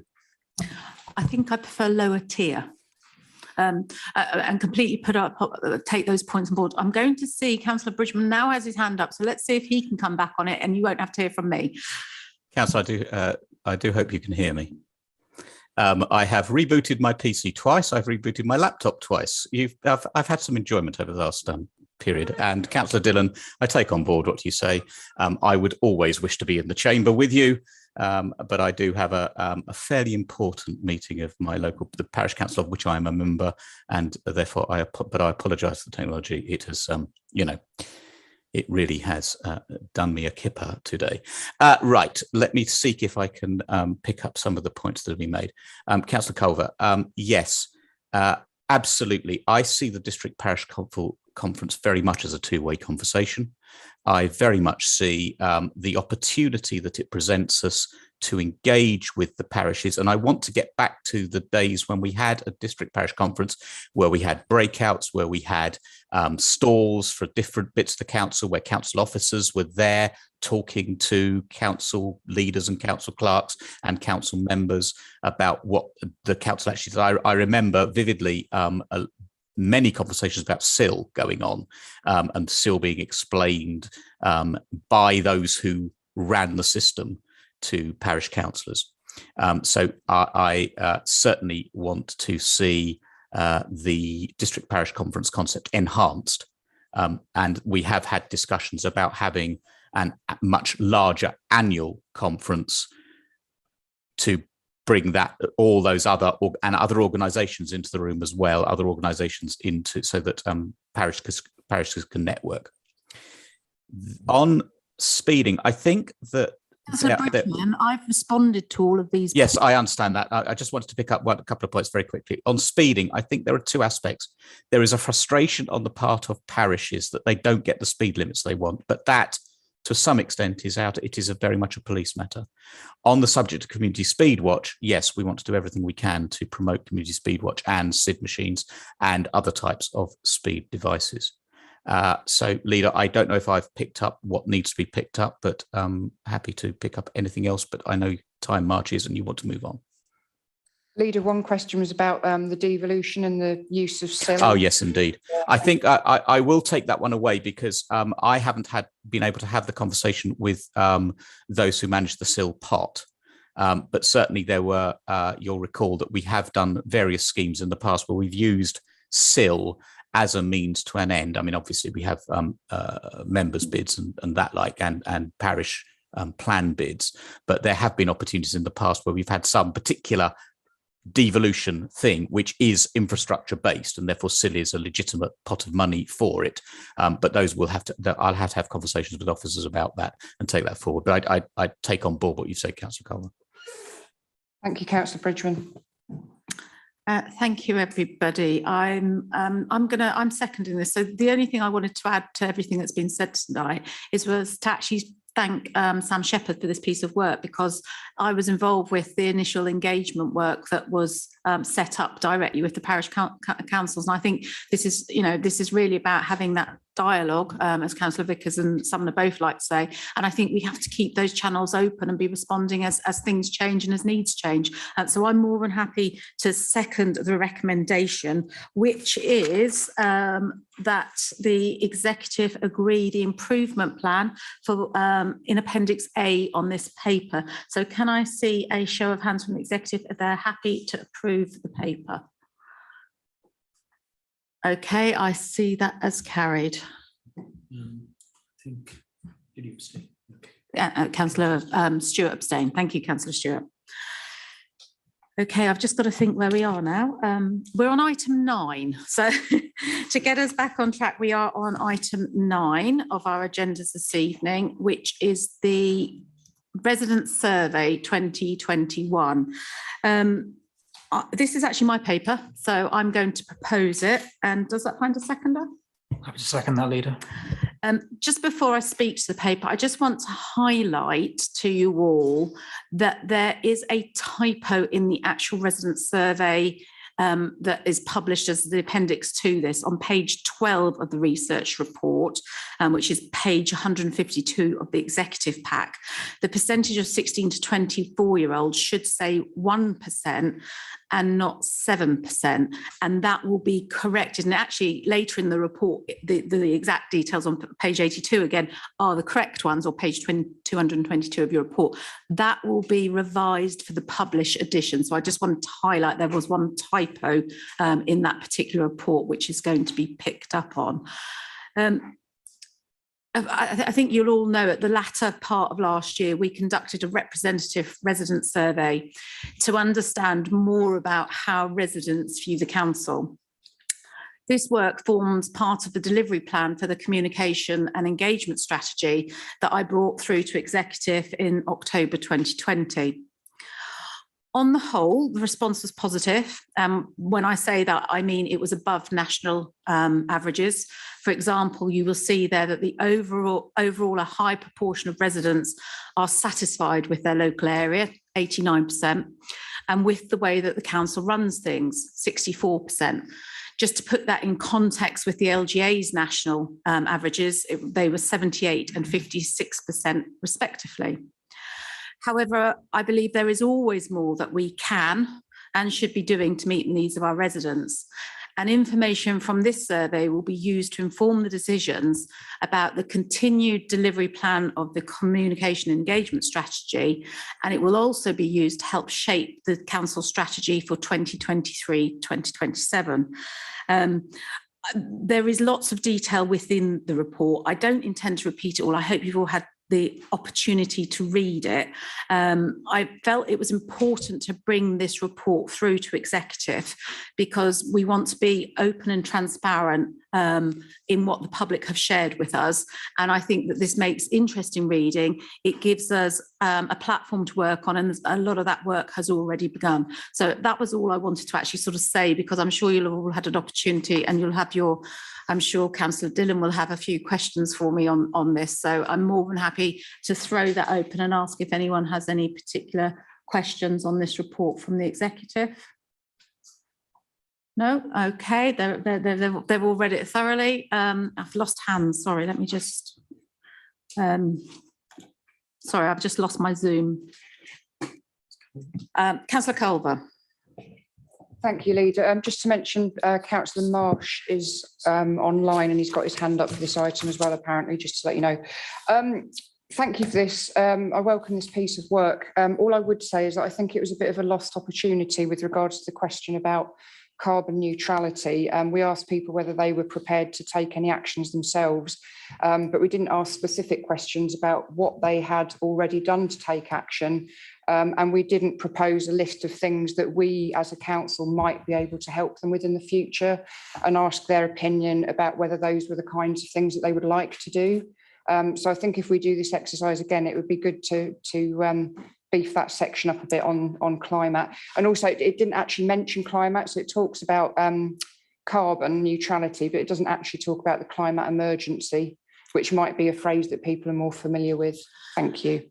Thank you, Councillor Carver. I think it's always an interesting one when you look at the methodology of a survey, and we deliberately used an outside agency who bring with them a level of expertise about how they get a range of questions that will give us a view on an across the district view of different elements, and the length of a questionnaire and how long you've got people's attention to actually engage in it. But I will certainly take on those points that if we were to do something again, we could all talk about an area we'd like to have more detail on. This was very much to give us a broad view of how residents here in West Berkshire were feeling.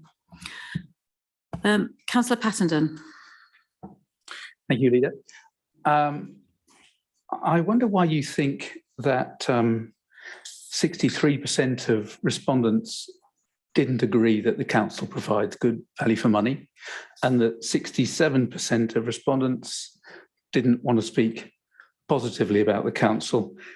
Why do you think that is, and what would you say to those people? I think this is what I said, there's good and bad in here. The interesting one for me was the 37% that felt that the council provided value for money and therefore those that didn't. Because actually a recent independent survey put West Berkshire Council among the top 10 in the country as providing value in money. Point of order, Leader, it said that the precept was value for money, and that's not just West Berkshire Council. Sorry, can I continue, Councillor Dillon? I asked for a point of order, Chair.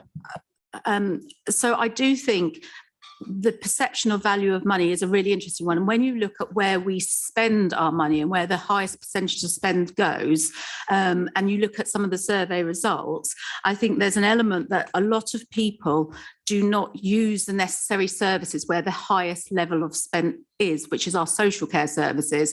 So if they don't equate knowledge, and one of the things we've been looking at is how much people understand around the different services that the council provides. So if they're looking only at one element and they don't take that breadth of service, I think that could be one of the reasons behind that. But it's certainly something that we are working on, and I know we're working quite hard to actually communicate directly with our residents so they understand the breadth of services that will be provided for their council tax. So I would say that on that one. Sorry, Councillor Pattenden, what was that? I should be writing these down. What was the second part? It was regarding the 67% of respondents who didn't want to speak positively about the council. As I say, there is always more that can be done. We need to make sure, as far as national averages are concerned, we were above the national average on that particular element. So I think we have to look at how that sits within the national picture of what people's understandings of the local authority and local government is. But I'm not sat here saying we get it all right. I'm sat here saying that this is deliberately why we've brought this to you, so that we can pick up on these points and look at how we can develop that further going forward. Councillor Abbs. Yeah, thank you very much, Leader. I'm slightly concerned there that on the one hand, you presented this paper as, look at all these great results in it.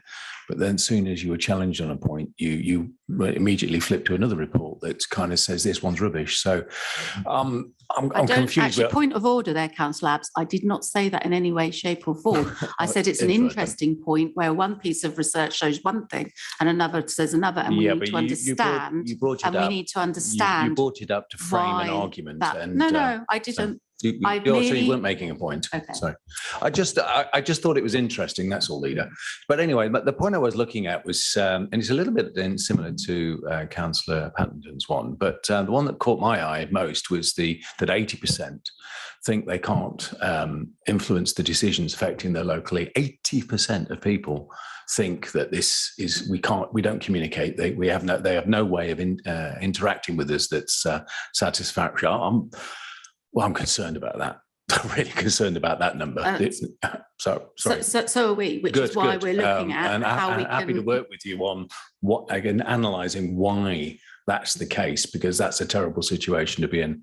But it's also going back to the agree the council provides value for money. Obviously, it's only 37% of people think that, and I know you counted it, but when I look just a little bit further down from page 4 to page 5, I see that is that page 4 to 5 of the on survey? The corporate project 3 bidding excellent. Oh, I don't know. Anyway, just below the graphs, the icons, there's another one that basically says 31% think the most important service is waste and recycling. It's, I think, the one that's mentioned as the most important service. And yet, you know, they don't, and I would actually quite, you know, because I hear it anecdotally, I would quite rapidly link the dissatisfaction between value for money and that people don't think what we do, waste and recycling, is adequate in any way, shape or form. I can see a direct correlation there. And I just wondered whether or not you saw a similar correlation. I don't. What I do see, particularly around those important services, was when you actually drill down into that, a lot of that was around litter and the general condition. And actually, it was one of the areas that I'm concerned about is the sort of civic pride in the area and the litter and everything else, and what we can do with that. I always think, you know, that was something that came through later on in the survey results, i.e. the cleaning service bit, as opposed to waste and recycling. Litter was actually picked up as one of the points later on. Yeah, I'll pick it up with the waste officers. Thank you. Councillor Macro. Thank you, Leader. As you mentioned, litter is one of the big concerns of residents in our district, and particularly in my own ward, where 76% of respondents were concerned about litter. And this corresponds with a survey I've been doing through my residents as well.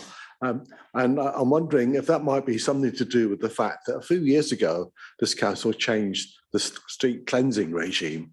So whereas roads used to be swept on a schedule, they're now kind of done as and when. So I'd like to ask if you'd like to revisit that, and certainly in places like Thiel and Lambourne, which also came out very highly in this regard, to look again at that regime of street cleansing, please. We can certainly take that off away with us, because as I said, for me, this is what residents are telling us now. How are we responding to each of those points? So no issue with taking that away. Councillor Dillon.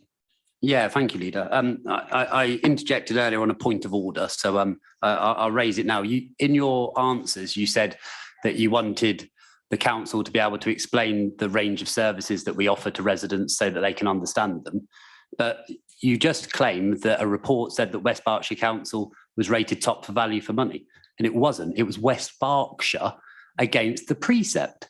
So you say you want to educate residents, but when the statistic is good enough for you, you jump on it as if it's a West Berkshire Council statistic. And I know that Councillor McKinnon did as well, because we had a conversation on social media where I was trying to draw out the fact that it was also representing the work of the fire service and the police service.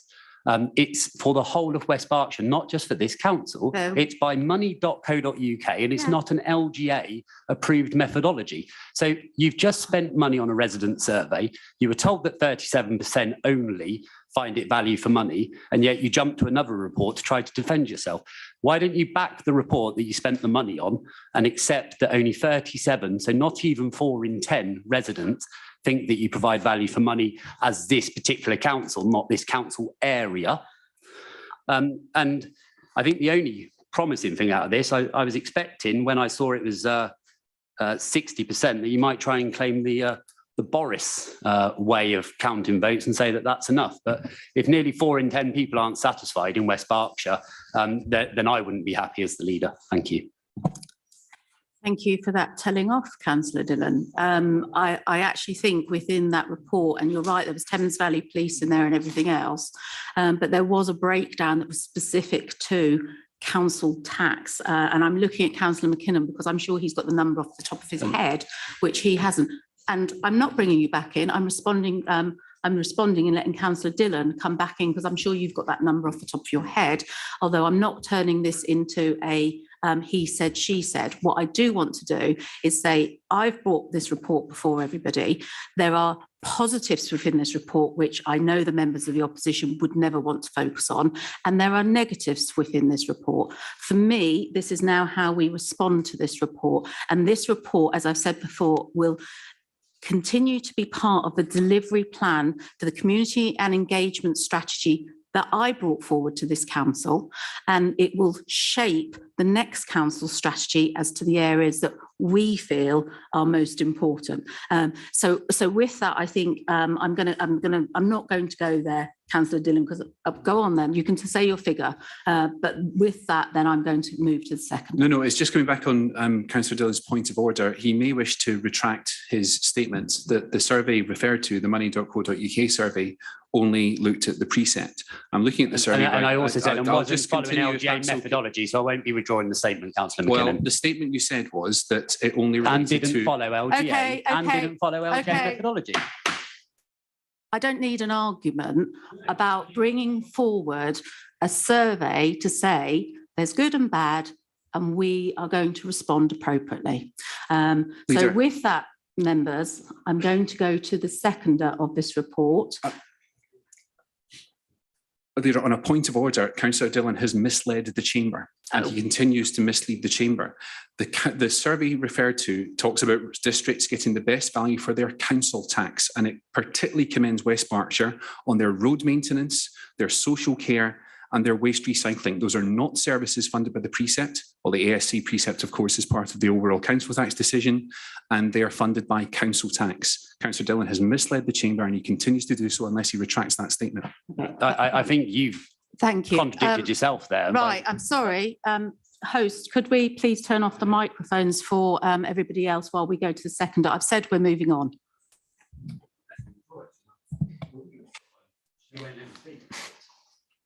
Thank you, Leader. I'm not going to say a huge amount. I'm in complete agreement with you that obviously there's positives, and there's also obviously always more that can be done, but there are positives, which is always good, and it's good that we have this data to sort of shape how we move forward from here. The only thing I would also say in response to what Councillor Abb said earlier is that correlation is not causation.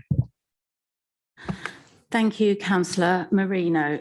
Therefore, members of the executive, we have in front of us a resident survey, and it is to note, I didn't have to bring this report forward. I could have left it on the shelf to deal with privately, but I felt it was important to share it with everybody. Therefore, to note, executive, and can we please now move on to item 10 on our agenda, which is the Capital Financial Performance Report.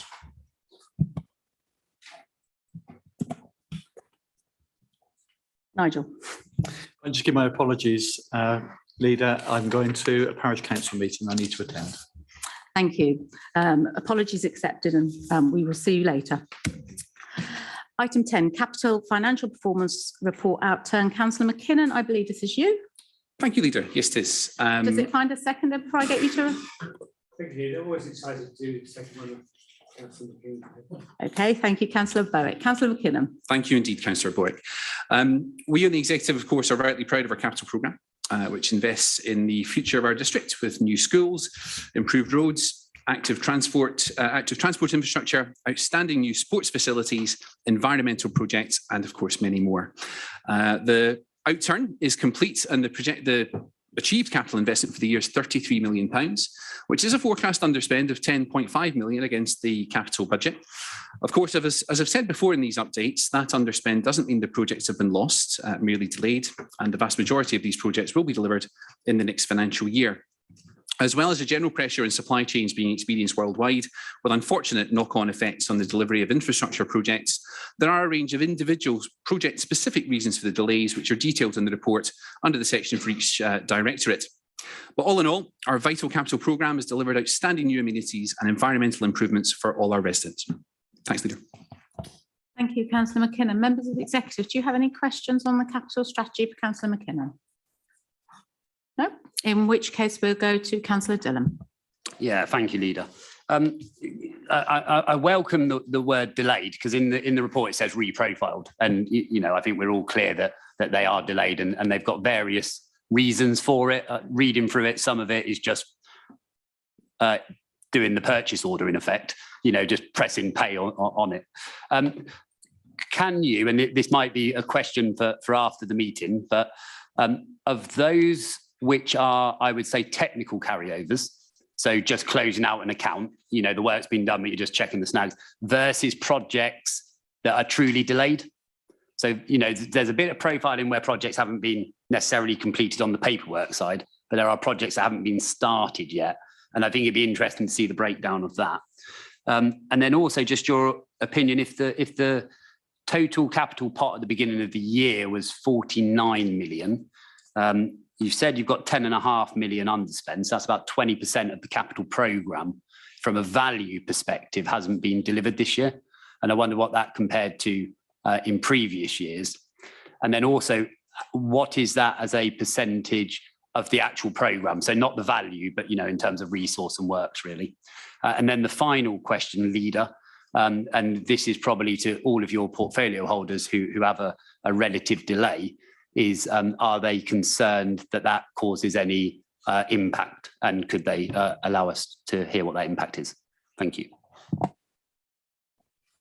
Thanks for that, Councillor Dillon. In terms of your question about the breakdown between technical delays and more severe delays, I think I'll have to get back to you on that one. You know, I think you would understand that. Thank you. Likewise on the effect on resources. So we will take that away. Over the years, I've looked into this and I've asked the officers to have a look at it and to have a review about the feasibility of the capital programme in each year, and just to say, well, look, it's all very well saying, okay, we're going to reprofile quite a lot of it. That'll get delivered next year, but of course that puts pressure on next year's capital programme. So let's just be realistic about in which year of the, and we're looking at a 5-year capital programme, in which year it's achievable. So I am on it. I would assure him, and I'll get back to you as soon as I can with answers to your questions. Is there any portfolio holder that wanted to respond to Councillor Dillon's point around concerns with any of the delays? Councillor Sumner. Yes, not in any specific detail, but of course it's always a concern when a project doesn't reach fruition in the time frame that it's expected to. I think within my area, COVID has had a long-term impact. And I don't use that phrase, that sentence lightly, because I know that we've had many conversations in this room where we've said that actually we need to stop using COVID as an excuse. Well, it's not an excuse when it has impacted workforce for contractors, impacted the ability to get the resources that they need to do their job. And aside from just technical issues which have taken longer to resolve than we would have wanted, I think that's a bona fide reason to say that yes, we're concerned, but yes, we are continuing to push those projects through, and we're determined to deliver on them as soon as we possibly can with the help of the contractors that we work in partnership. Thank you, Councillor Sumner. And Councillor Berwick, I'm coming to you to comment on Councillor Dillon's response around the portfolio, not as a seconding. Yeah, thank you, Councillor. Exactly. Thank you, Leader. Yes, I think Councillor now asked a fair question. As far as education projects are concerned, I won't say I have no concerns, because had we been able to deliver the projects that are delayed earlier, then benefit would have been realised to our children and young people much sooner. But to be specific, in terms of place provision, you saw the results earlier this year. 94% of our primary school children went to the school of their first choice. 95% of our secondary school children went to a school of their choice. So officers have done a really good job of closing the gap, if you like. And when we're talking about the provision of additional facilities, such as the Keevil unit in Speenham Land, it would have been better if we'd been able to bring that earlier, because children would have benefited sooner.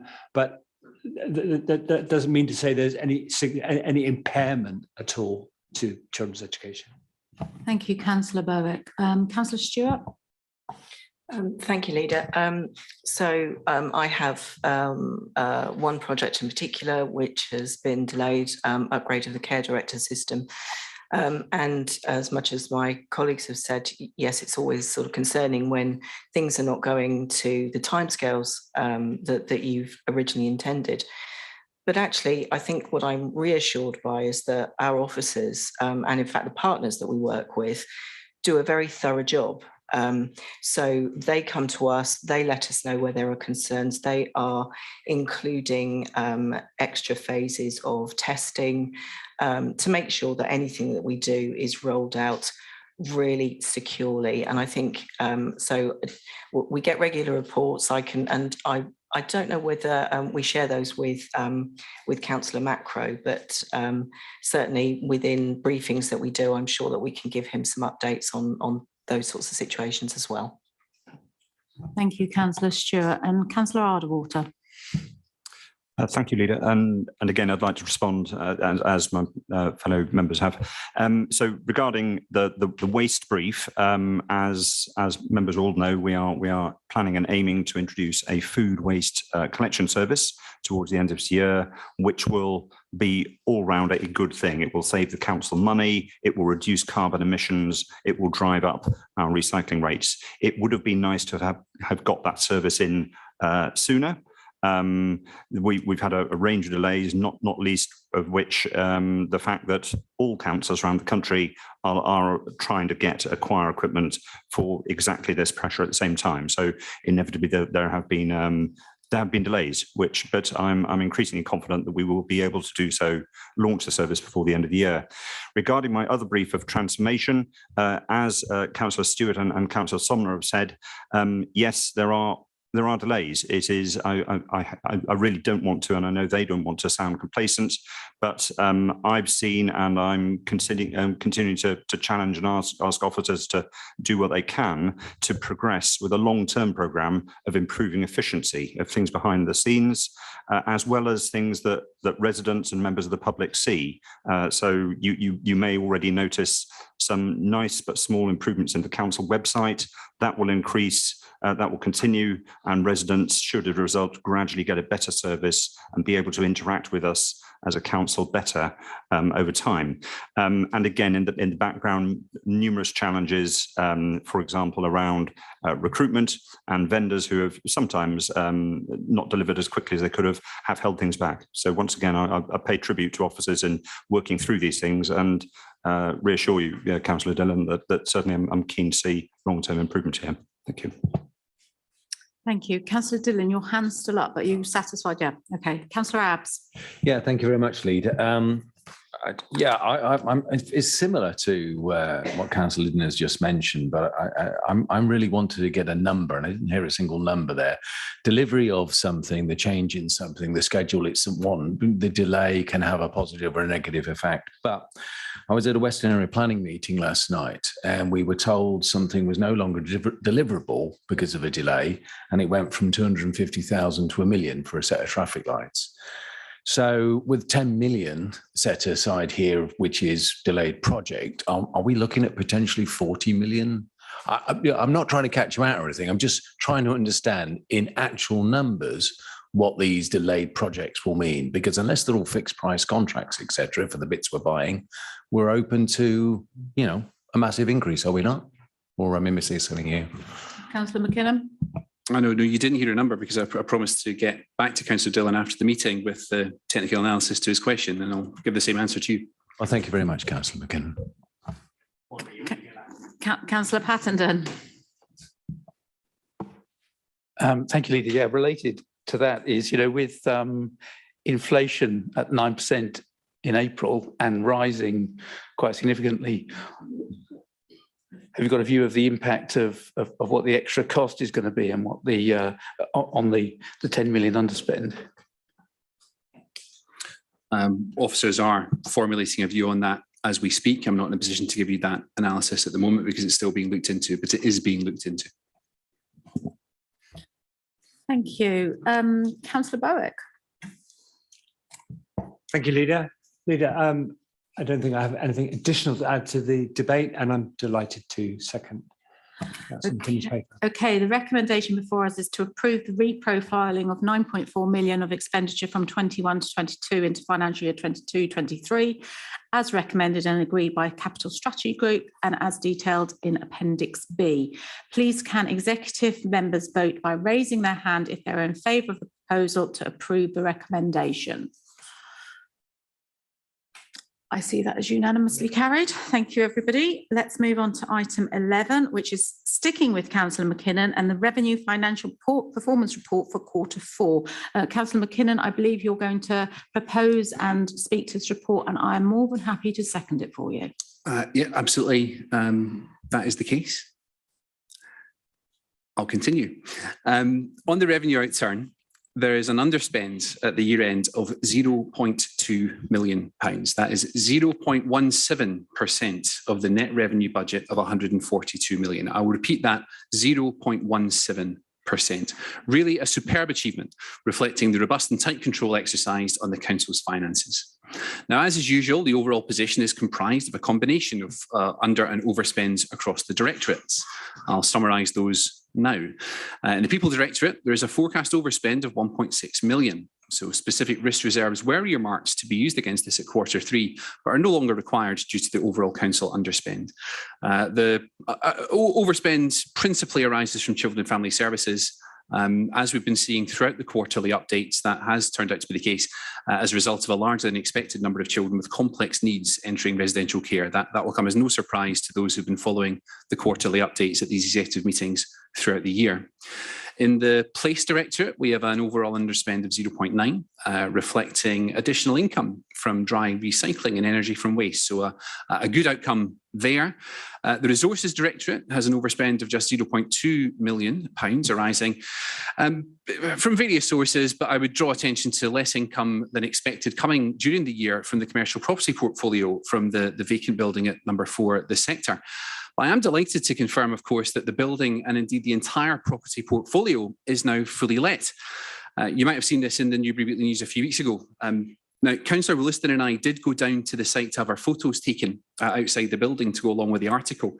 For some inexplicable reason, the photo that was used in the paper was only of the building itself and didn't include Councillor Williston or me, which denied the readers, I think, a real treat of our adorable smiling faces pointing at a big building. But that portfolio does now bring in a net 1.1 million a year, which would otherwise fall on the council taxpayers. So a great success story, I hope we would agree. The capital financing service, well, really good result here, an underspend of 1.2 million. And that comes from more efficient treasury management, judicious use of lower interest rates on short-term borrowing, and more than vindicating, I think, the decision to employ Treasury Management consultants following the year 2020-2021. To finish, overall, a very pleasing outturn for our revenue budget. Thank you, Councillor McKinnon. Members of the Executive, is there anything anyone would like to add or ask with regards to the revenue return? In which case, I'll go to Councillor Dillon. Yeah, thank you, Leader. Thank you, Councillor McKinnon, for the report. So just a couple of comments on this one, if I may. So one is around what lessons can we learn around income generation? I saw on one of these there was a contribution that we were expecting, we didn't, which then created a pressure. So just again, that robustness around either on income generation or on other income sources about being really clear whether they're materialised or not. And then your comment on the Treasury management function and generating a 1.2 million underspend, how much of that is linked to the 10.5 million of non-capital works? Because we would have started to get some loans out, I'm sure, to start financing some of that work. Thanks. That's a good question. So just doing the maths on top of my head, if you look at PWB interest rates, let's say they're about 2%, let's say. So if we haven't borrowed 10 million that we would have done otherwise, so about 2% of that would be only about 200,000. So the bulk of it, well, when you're looking at 1.2 million, the vast majority of that does come from Treasury management. But it's a good question. In terms of income generation, I think every income generation opportunity at least needs to be looked at on its own merits because they're just so different and varied across the council services. What I would say is that through the budget board process, where we meet several times a year and we're really trying to bottom out the realisticness, if that's even a word, of income generation, we do challenge those and we do push back on officers to say, are we really going to achieve that? So there is a robust process in there.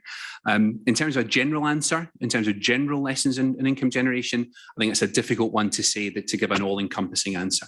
But of course, we'll always be looking to generate income. The commercial property portfolio is a really good example of that in action, I think. But it's a fair point.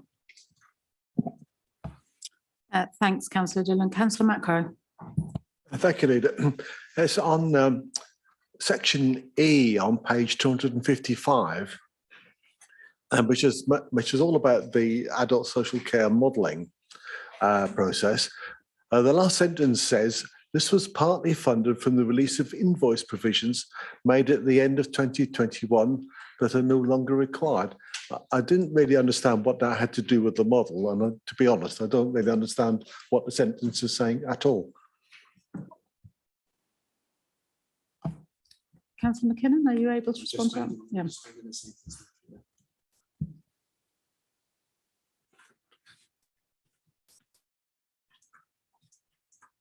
That's a fair point, Councillor Macro, and I think those who are not completely up to date with finance lingo and jargon might come to the same conclusion. So I think if you'll allow me, I'll provide a clearer explanation to you after the meeting. Thank you.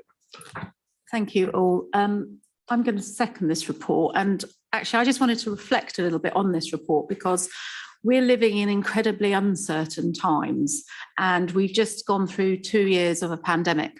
And we can see there the People Directorate was £1.6 million overspend.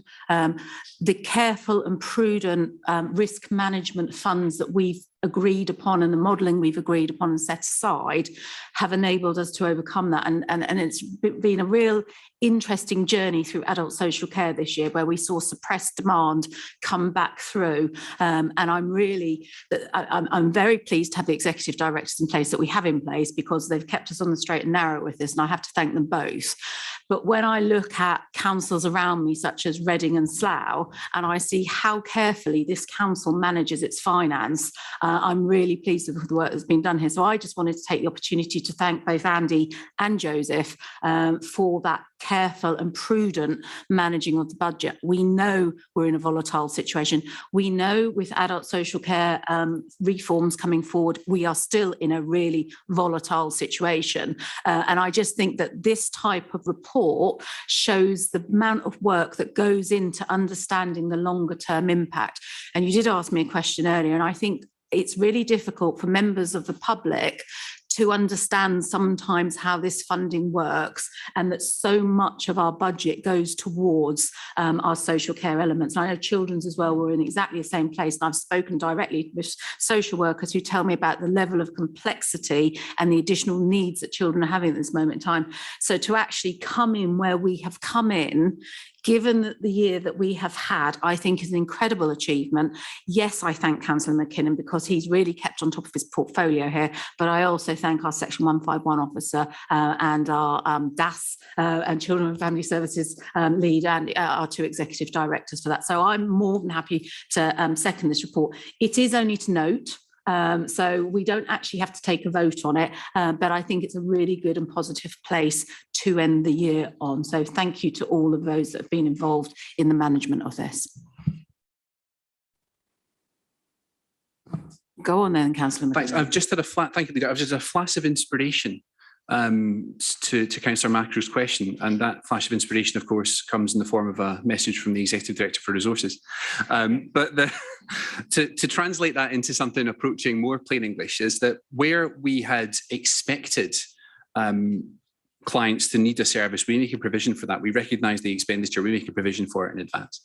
And where that expenditure is no longer required because the client doesn't eventually need that service, so they need a different service, then that expenditure is reversed, and in a sense that's income coming back into the service. So what paragraph E is saying there is that we had an unexpectedly lower expense, so expenses we'd previously recognised in the accounting year, which we then reversed, and we were able to put that towards the building up of the risk reserve.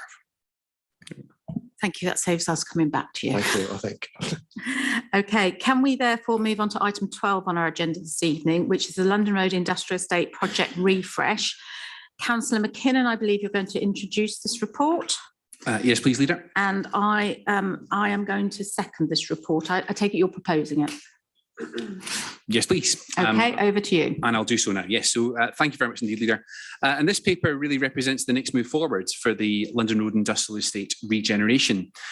We've conducted a refresh of the project strategic objectives, such that over the next 8 years, we will achieve sustainable economic regeneration of the estate to create an appealing destination for businesses, inward investment, green economic growth, and the creation of jobs for local people, all the while making a positive contribution to the district's carbon neutrality aspirations.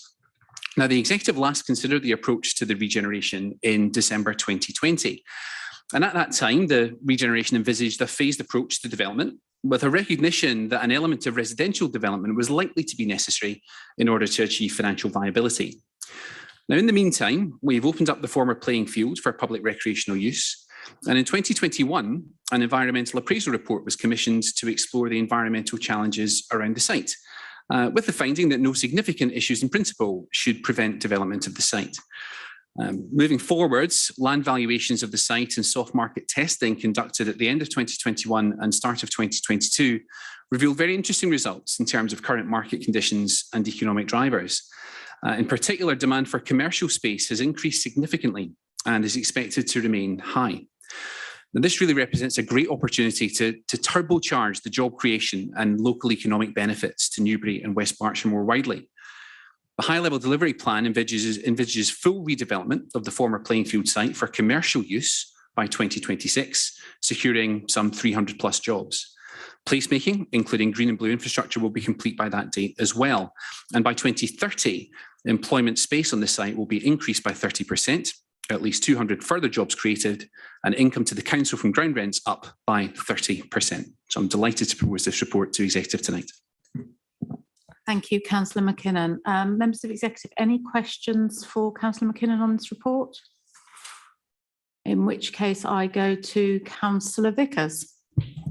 I'm sure it won't surprise Councillor McKinnon that I've got questions, and they're mainly about the planning aspects. Other members of my colleagues may come back on other aspects. I'm intrigued because actually there's as you know, Chairman, Leader, you know, the main difference we have is over the situation with the football ground. We also want a zero carbon redevelopment of this whole area.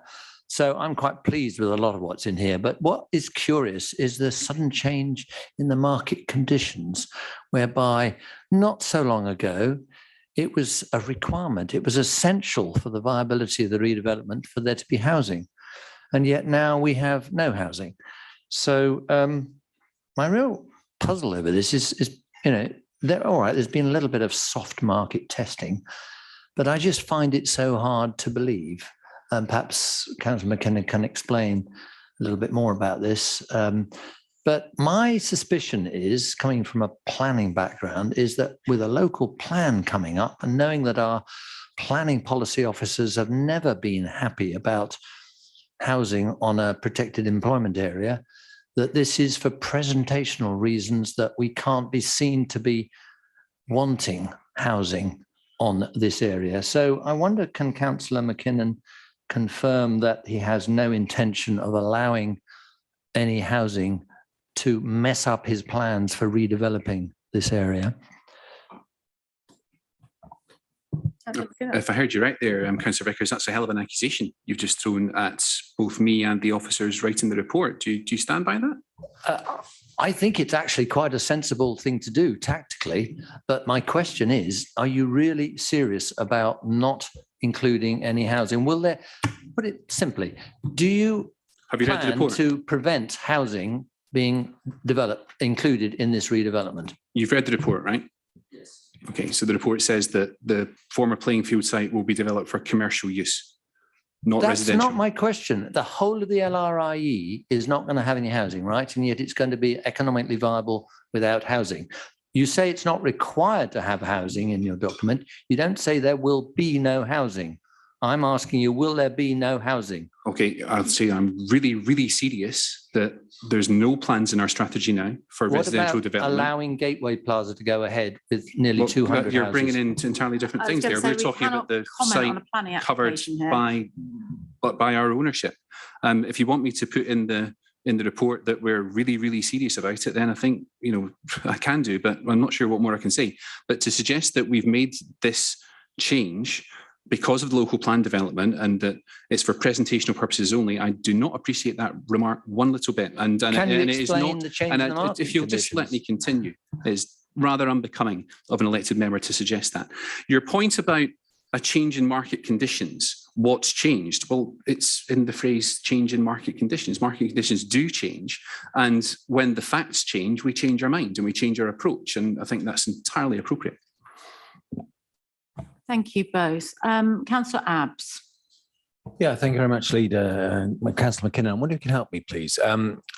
3 places Suds is mentioned, and it goes on about, oh yes, we have an opportunity here. I would love to have some detail of what you think the proposals are. And could you also comment on the interconnectedness of drainage that passes through the area and how that might affect other developments that potentially can't go ahead without all of that being drainage and suds being sorted? I'm going to give you a similar answer to the answer I gave to some of our questioners earlier on. We have a highly trained team of engineers and officers who will deal with drainage and suds at the appropriate time and in the appropriate manner. I can't give you any more of a technical spec tonight in this meeting, and I'm not sure you'd expect me to.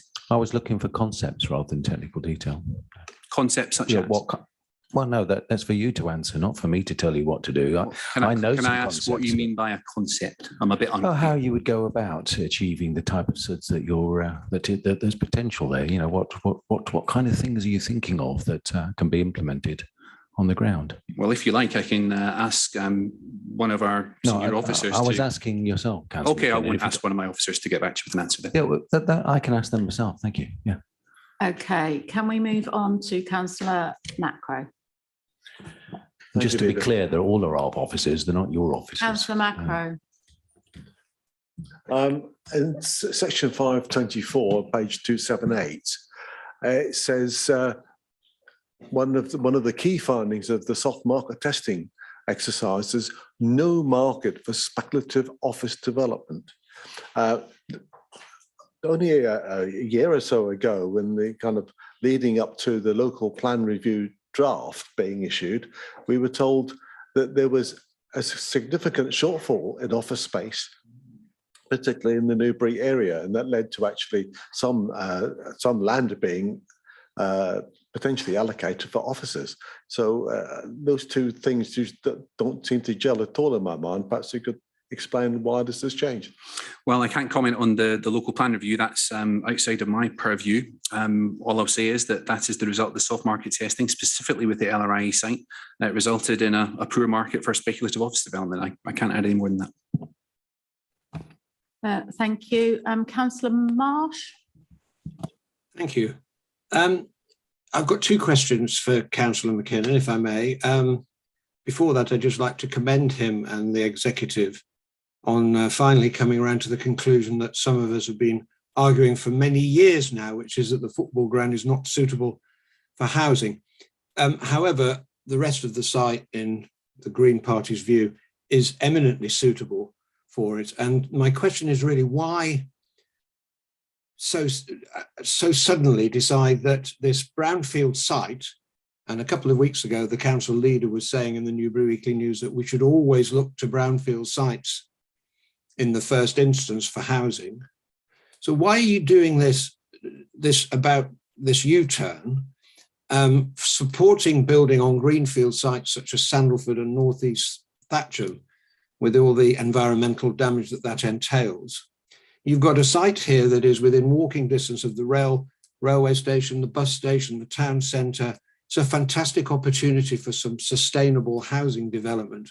The council could build social and affordable housing on part of this site, which in conjunction with the excellent, in my view, Gateway Plaza project nearby would provide quite a lot of the housing needs that you're dumping in Sandalford and in North East Thatcham. I just don't understand why you don't take the opportunity to see that you've got a site that the council owns that you could build, provide much needed affordable and social housing on. So that's my first question. Thanks, Councillor Marsh, and I'll answer that one and then you can come back on your second question. It's quite a simple answer.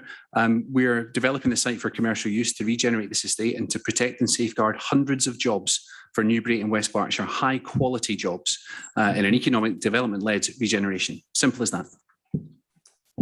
I'm glad you said that, because that sort of leads into my second question. It's quite specific, really. It's about car dealerships.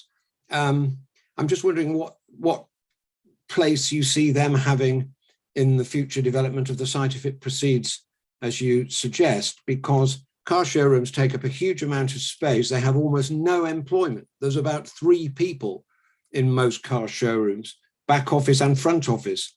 And given that, for example, there are 2 showrooms at the retail park currently vacant, I'm just wondering if you're talking to the existing dealerships on the LRI and saying, well, look, this is a big space. It would be better used for example, housing, or indeed the offices that you're proposing to build there.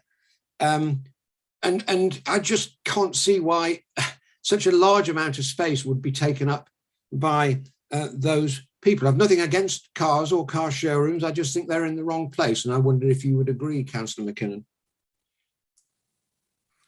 Thanks, Councillor Marsh. In terms of communication with the leaseholders and the estates, our officers, all of our officers, have sought to open communication with leaseholders and have conducted detailed conversations with many of them. I'll couch my response just carefully in what you say about car showrooms. In terms of the land that we can control for early development on this site, we want to see high quality commercial space created, which creates high quality jobs and numerous high quality jobs. It's a fair comment that you make that car showrooms in general as a business do not create an intense amount of jobs per square foot. I don't want to make any comment about the existing car showrooms and currently on the estate, because I don't think that'd be fair or appropriate. But I agree with your comments in general about the development we'd like to see, the fast development we want to see over the length of this strategy. I would like to see intensive job creation rather than sparsely populated jobs. And I think it's probably best if I leave it at that, but I think you probably get that I'm on board with what you were saying. We agree on something and thought it would never happen. Thank you very much, Councillor McKinnon. It'll happen eventually, David. Thanks. I'm delighted. Okay, Councillor Dillon. Yeah, thank you, Leader. So we've accepted no residential development. We accepted that the football club site may have provided the best or the most attractive place to develop housing, and our plan would have been to redistribute that football pitch within the red boundary, and that's been our public comment. Given now it's not needed for residential use but only commercial use, would you entertain West Berkshire Council being the sponsor of a football stadium there, which would be an employment provider, because you would have a conference venue to be able to let out, you would be able to run other youth groups from that community group, for example, as well as obviously solving 2 other issues that you've got, where you've got a community in Wash Common not happy about the sports hub, and you've now got a community in Clay Hill who's not happy about their last remaining piece of POS being taken away from there either. I just wonder that, this has been years and years of wasted time, wasted money, wasted opportunities for children who could have played it. I mean, Ross, in this time, Rangers had got into administration, been relegated, got promoted and won the championship. A lot can happen in that time, and yet all we've seen at London Road is stagnation. We are absolutely committed to seeing it regenerated as a U. But for us, that community football infrastructure in the centre of town is quite clear. And I just ask, as a commercial venture, would you consider that type of facility there? You've just listened to my answer to Councillor Marsh about wanting hundreds, an intense amount of jobs on that site. I don't think the proposal that you're suggesting would meet that criteria. I mean, just be honest, right? If you want that Faraday Road land to be a football pitch, you're against the regeneration of the estate. It is not viable without it. Right, we want to use that land. That land is under council control. We want to very quickly develop it to create jobs for this area and this district. That's what we want to do. I don't know why you continue to talk about football pitch at Faraday Road. You mentioned the sports hub. There's an outstanding new football facility for organised football coming at Monks Lane. The organised football is going to be very well looked after. You mentioned the new pitch that's under consultation at the moment. I don't accept your point about it's not wanted. I think the consultation, certainly for the sports hub, does not bear that out. I think lots of residents are extremely excited about it. And it's a shame that it's continuing to be delayed with Liberal Democrat support for a judicial review, which is only going to further delay it and increase costs for taxpayers. I would like to think, call me naive, and I'm still smarting for your reminding me of Rangers travails over the last 10 years, but I would like to think that the regeneration of an industrial estate could form a really good opportunity for cross-party working in the future. Let's let bygones be bygones. Let's not keep harking back. And I hope you'll take the opportunity and the offer to work together in future on it. So through the leader, is that an invitation back onto the project board? Are we off the naughty step now, Ross? Well, I'm going to do you a favour here and not rehash the reasons why you were not on the project board. Okay, I will always be happy to hear your views. The methodology with which that happens is under review. Okay. Thank you, everybody. I'm really, really, really happy to see this coming through and to look at this revised strategic objectives. I've never made any secret that it was a part of our key manifesto promise to residents of West Berkshire that we wanted to be open for business, that we wanted to attract inward investment into West Berkshire. And when you talk earlier of things around market changes, there have been huge market changes over the last couple of years. Who would have ever thought we would be zooming into meetings and not coming into offices? So there's been massive changes here in West Berkshire that make me really pleased with this revised change of approach. And I was looking at it. We actually have put together, and the economic development team have worked really hard, and we now have a brand new economic development business website. And it was only launched 2-3 weeks ago. And just when you're talking about market changes, so far we've already had 401 unique visitors, and that's over 3,000 views of that site. We can break it down further than that. We've got a graph that shows us where people are coming in from. And the majority, I'm pleased to say, are UK-based. But we don't know businesses or anything, but UK-based, although we are having people look at us from as far away as America, looking in on our website, which is fantastic. But the analytics show that when you break them down, the most detailed is that the most views on that site are coming from London.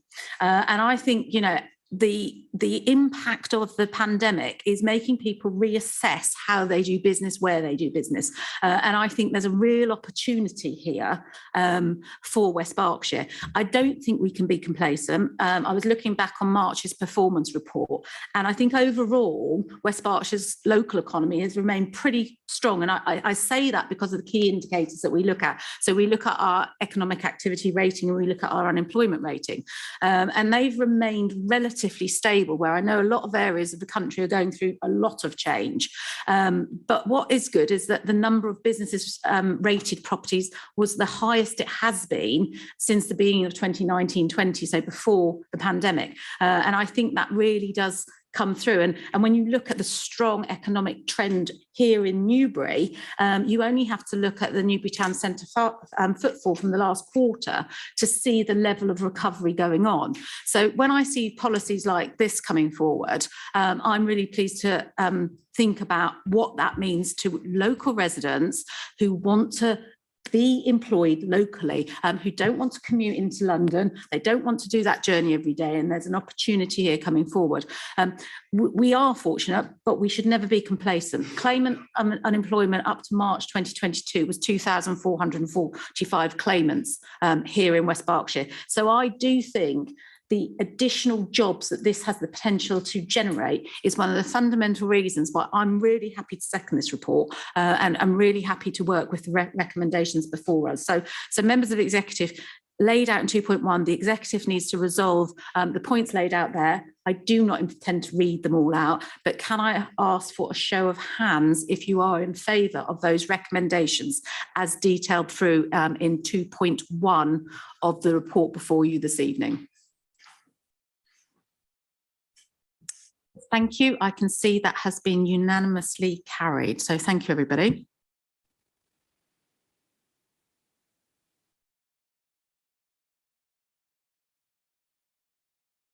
Okay, we are at members' question time. So first of all, can I thank all members for the questions that they have submitted for tonight's meeting.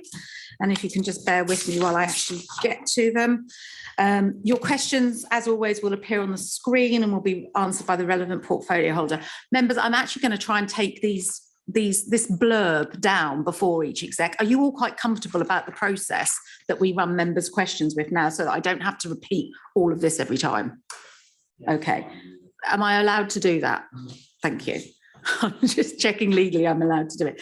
In which case, let's move on to the first question on this evening's agenda, which is I'd like to invite Councillor Steve Arderwater to answer Councillor Adrian Abb's question A on the agenda.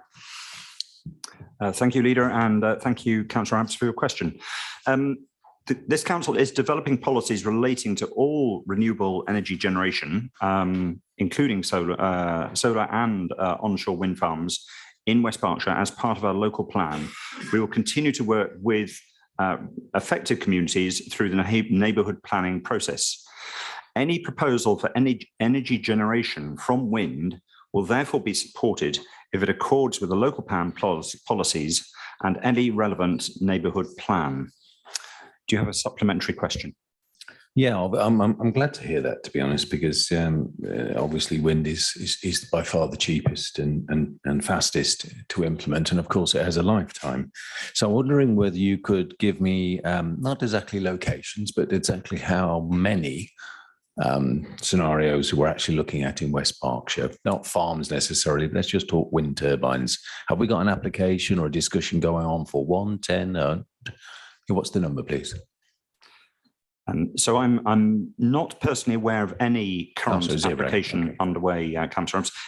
You should bear in mind that the AONB, which of course forms a large part of our district, has a presumption against wind turbine installation in prominent places. So the number of sites which are both economically attractive, higher sites have more wind, are better to work, and which have a suitable connection to the grid are quite limited in this area. But again, we are very open to enabling and encouraging developers should they wish to make an application. Thank you. Thank you both. We move on to item B on our agenda, but Councillor Dillon, I understand you wish to withdraw that question. Yes, that's correct, Leader. Thank you. That lets me off. Therefore, can we move to item C on our agenda this evening, which is Councillor Vickers to Councillor Richard Sumner. Thank you, Leader, and thank you, Councillor Vickers, for your question. The local plan review is scheduled for adoption before the end of 2023, and that target remains achievable unless further changes are made to the planning system and/or evidence base used to support the local plan review. Furthermore, once the LPR has been submitted to the Secretary of State for examination, the timetable for the examination and then adoption is in the hands of the Planning Inspectorate. Do you have a supplementary? I referred in my question to the local development scheme. So can we please have the local development scheme updated, because it's extremely misleading on the website at the moment. It's still saying that it's going to be December 2020. So, I mean, unless it's been changed in the last 2 days, because I looked at it on the website, public-facing website, earlier this week. So, I mean, I think just we need to be realistic about what that document is saying. Yeah, agree with that. The LDS is under review at the moment, going through the relevant meetings and conversations. Okay, thank you both. Can we therefore move on to question E on our agenda this evening, which is Councillor Alan Macro. On a point of order, Chairman, aren't we allowed to? I mean, Councillor Martha Vickers had questions. Isn't that the next one on the agenda? Councillor Martha Vickers isn't here, so Yes, she'll but she receive a written response. I thought we could have. Anybody not here right. will receive a written response in the same way as with members of the public. Can we move to item E, which is Councillor Macro to Councillor Stewart? Thank you, Councillor Macro, for your question. I apologise for the croaky voice. Over the last 4 financial years, we have spent £337,310. Do you have a supplementary? Thank you. That's rather a lot of money, and it wouldn't you agree it's rather a shame that kind of investment, if I may call it that, is likely to go to waste if the home is closed? I think that's a really interesting point, and I actually think what we need to consider is the fact that we have residents who are in no trees currently, and would we actually want to cut back on what we're spending on those people who actually rely on those services and live in that care home? So I would argue that actually it is not wasted money, it's wisely spent and well spent on our residents. Thank you. Thank you both. I was trying to say it would be wasted in the event that the home is closed, and I'm hoping that it will not be closed. I think Councillor Sumner, Councillor Stewart answered your supplementary excellently. Thank you. Can we move to question G on our agenda, which is Councillor Abbs to Councillor Arderwater. Thank you, Leader, and again, thank you, Councillor Abbs. So I'm delighted to hear that the Liberal Democrats now support insulating more homes. You may remember back in February, this Conservative government announced a 67 million funding grant to upgrade insulation in homes. And this comes on the top of the previous Green Homes grant, which in total spent £1.5 billion in upgrading homes. And the Green Homes grant will be superseded with the Home Upgrade grant due to run from about now for the next 3 years, which has allocated over 1 billion to further home insulation. As a result of these programmes, great progress has already been made to increase the energy efficiency of UK homes. And whereas in 2010, only 14% had an energy performance certificate, EBC of C or above, that figure now is 46%. So again, 1/4 to 46%. And in social housing, those proportions have risen from 18% in 2008 to around 66% now. So again, and I trust you are in agreement, energy efficiency improvements are one of the best ways to save money on energy bills at a time of rising heating costs. More locally, this council is very keen and is already very active in applying both government funding and the resources and energy of residents to play our part here. And we are exploring through both the West Berkshire Parish Climate Forum and in applying direct grants from the Department of Business, Energy and Industrial Strategy to tackle high priority housing.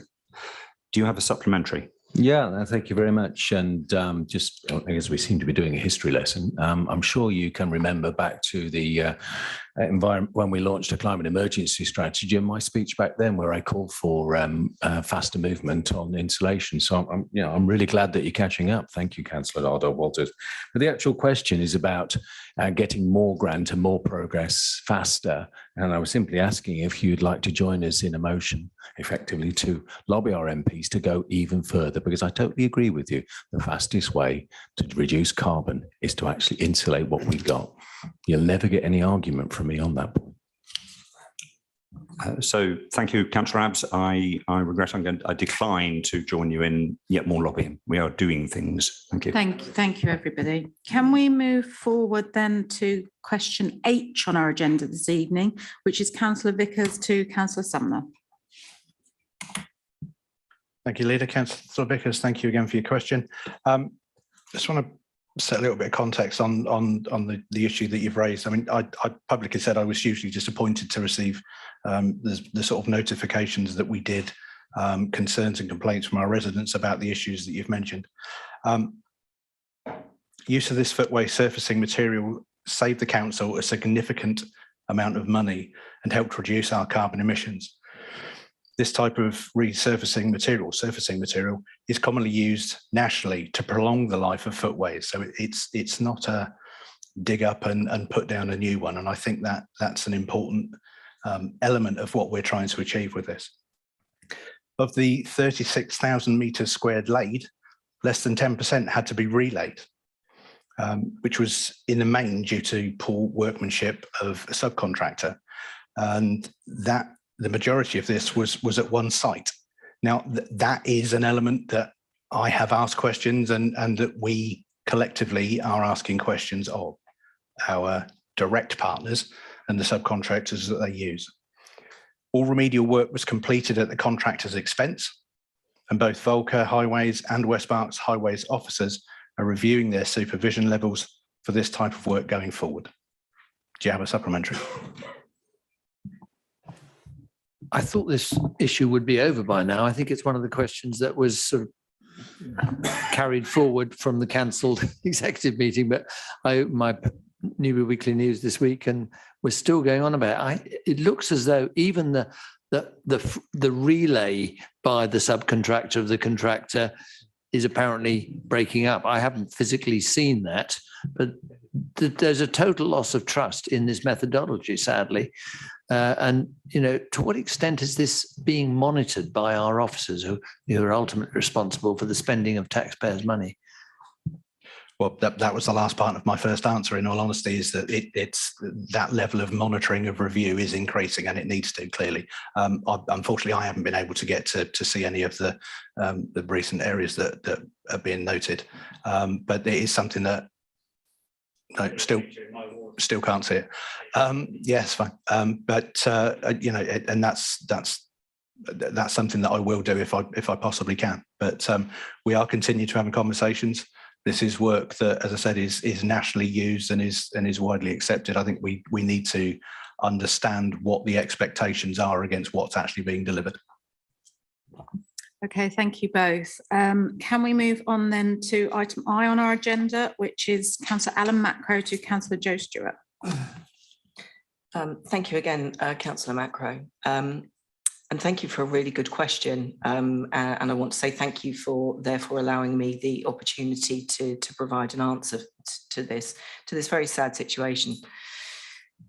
I'm going to give you quite a long answer. I hope that's okay, because I think it warrants it.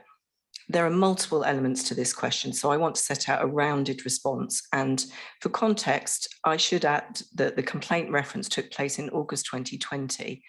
It was a particularly challenging time for adult social care services.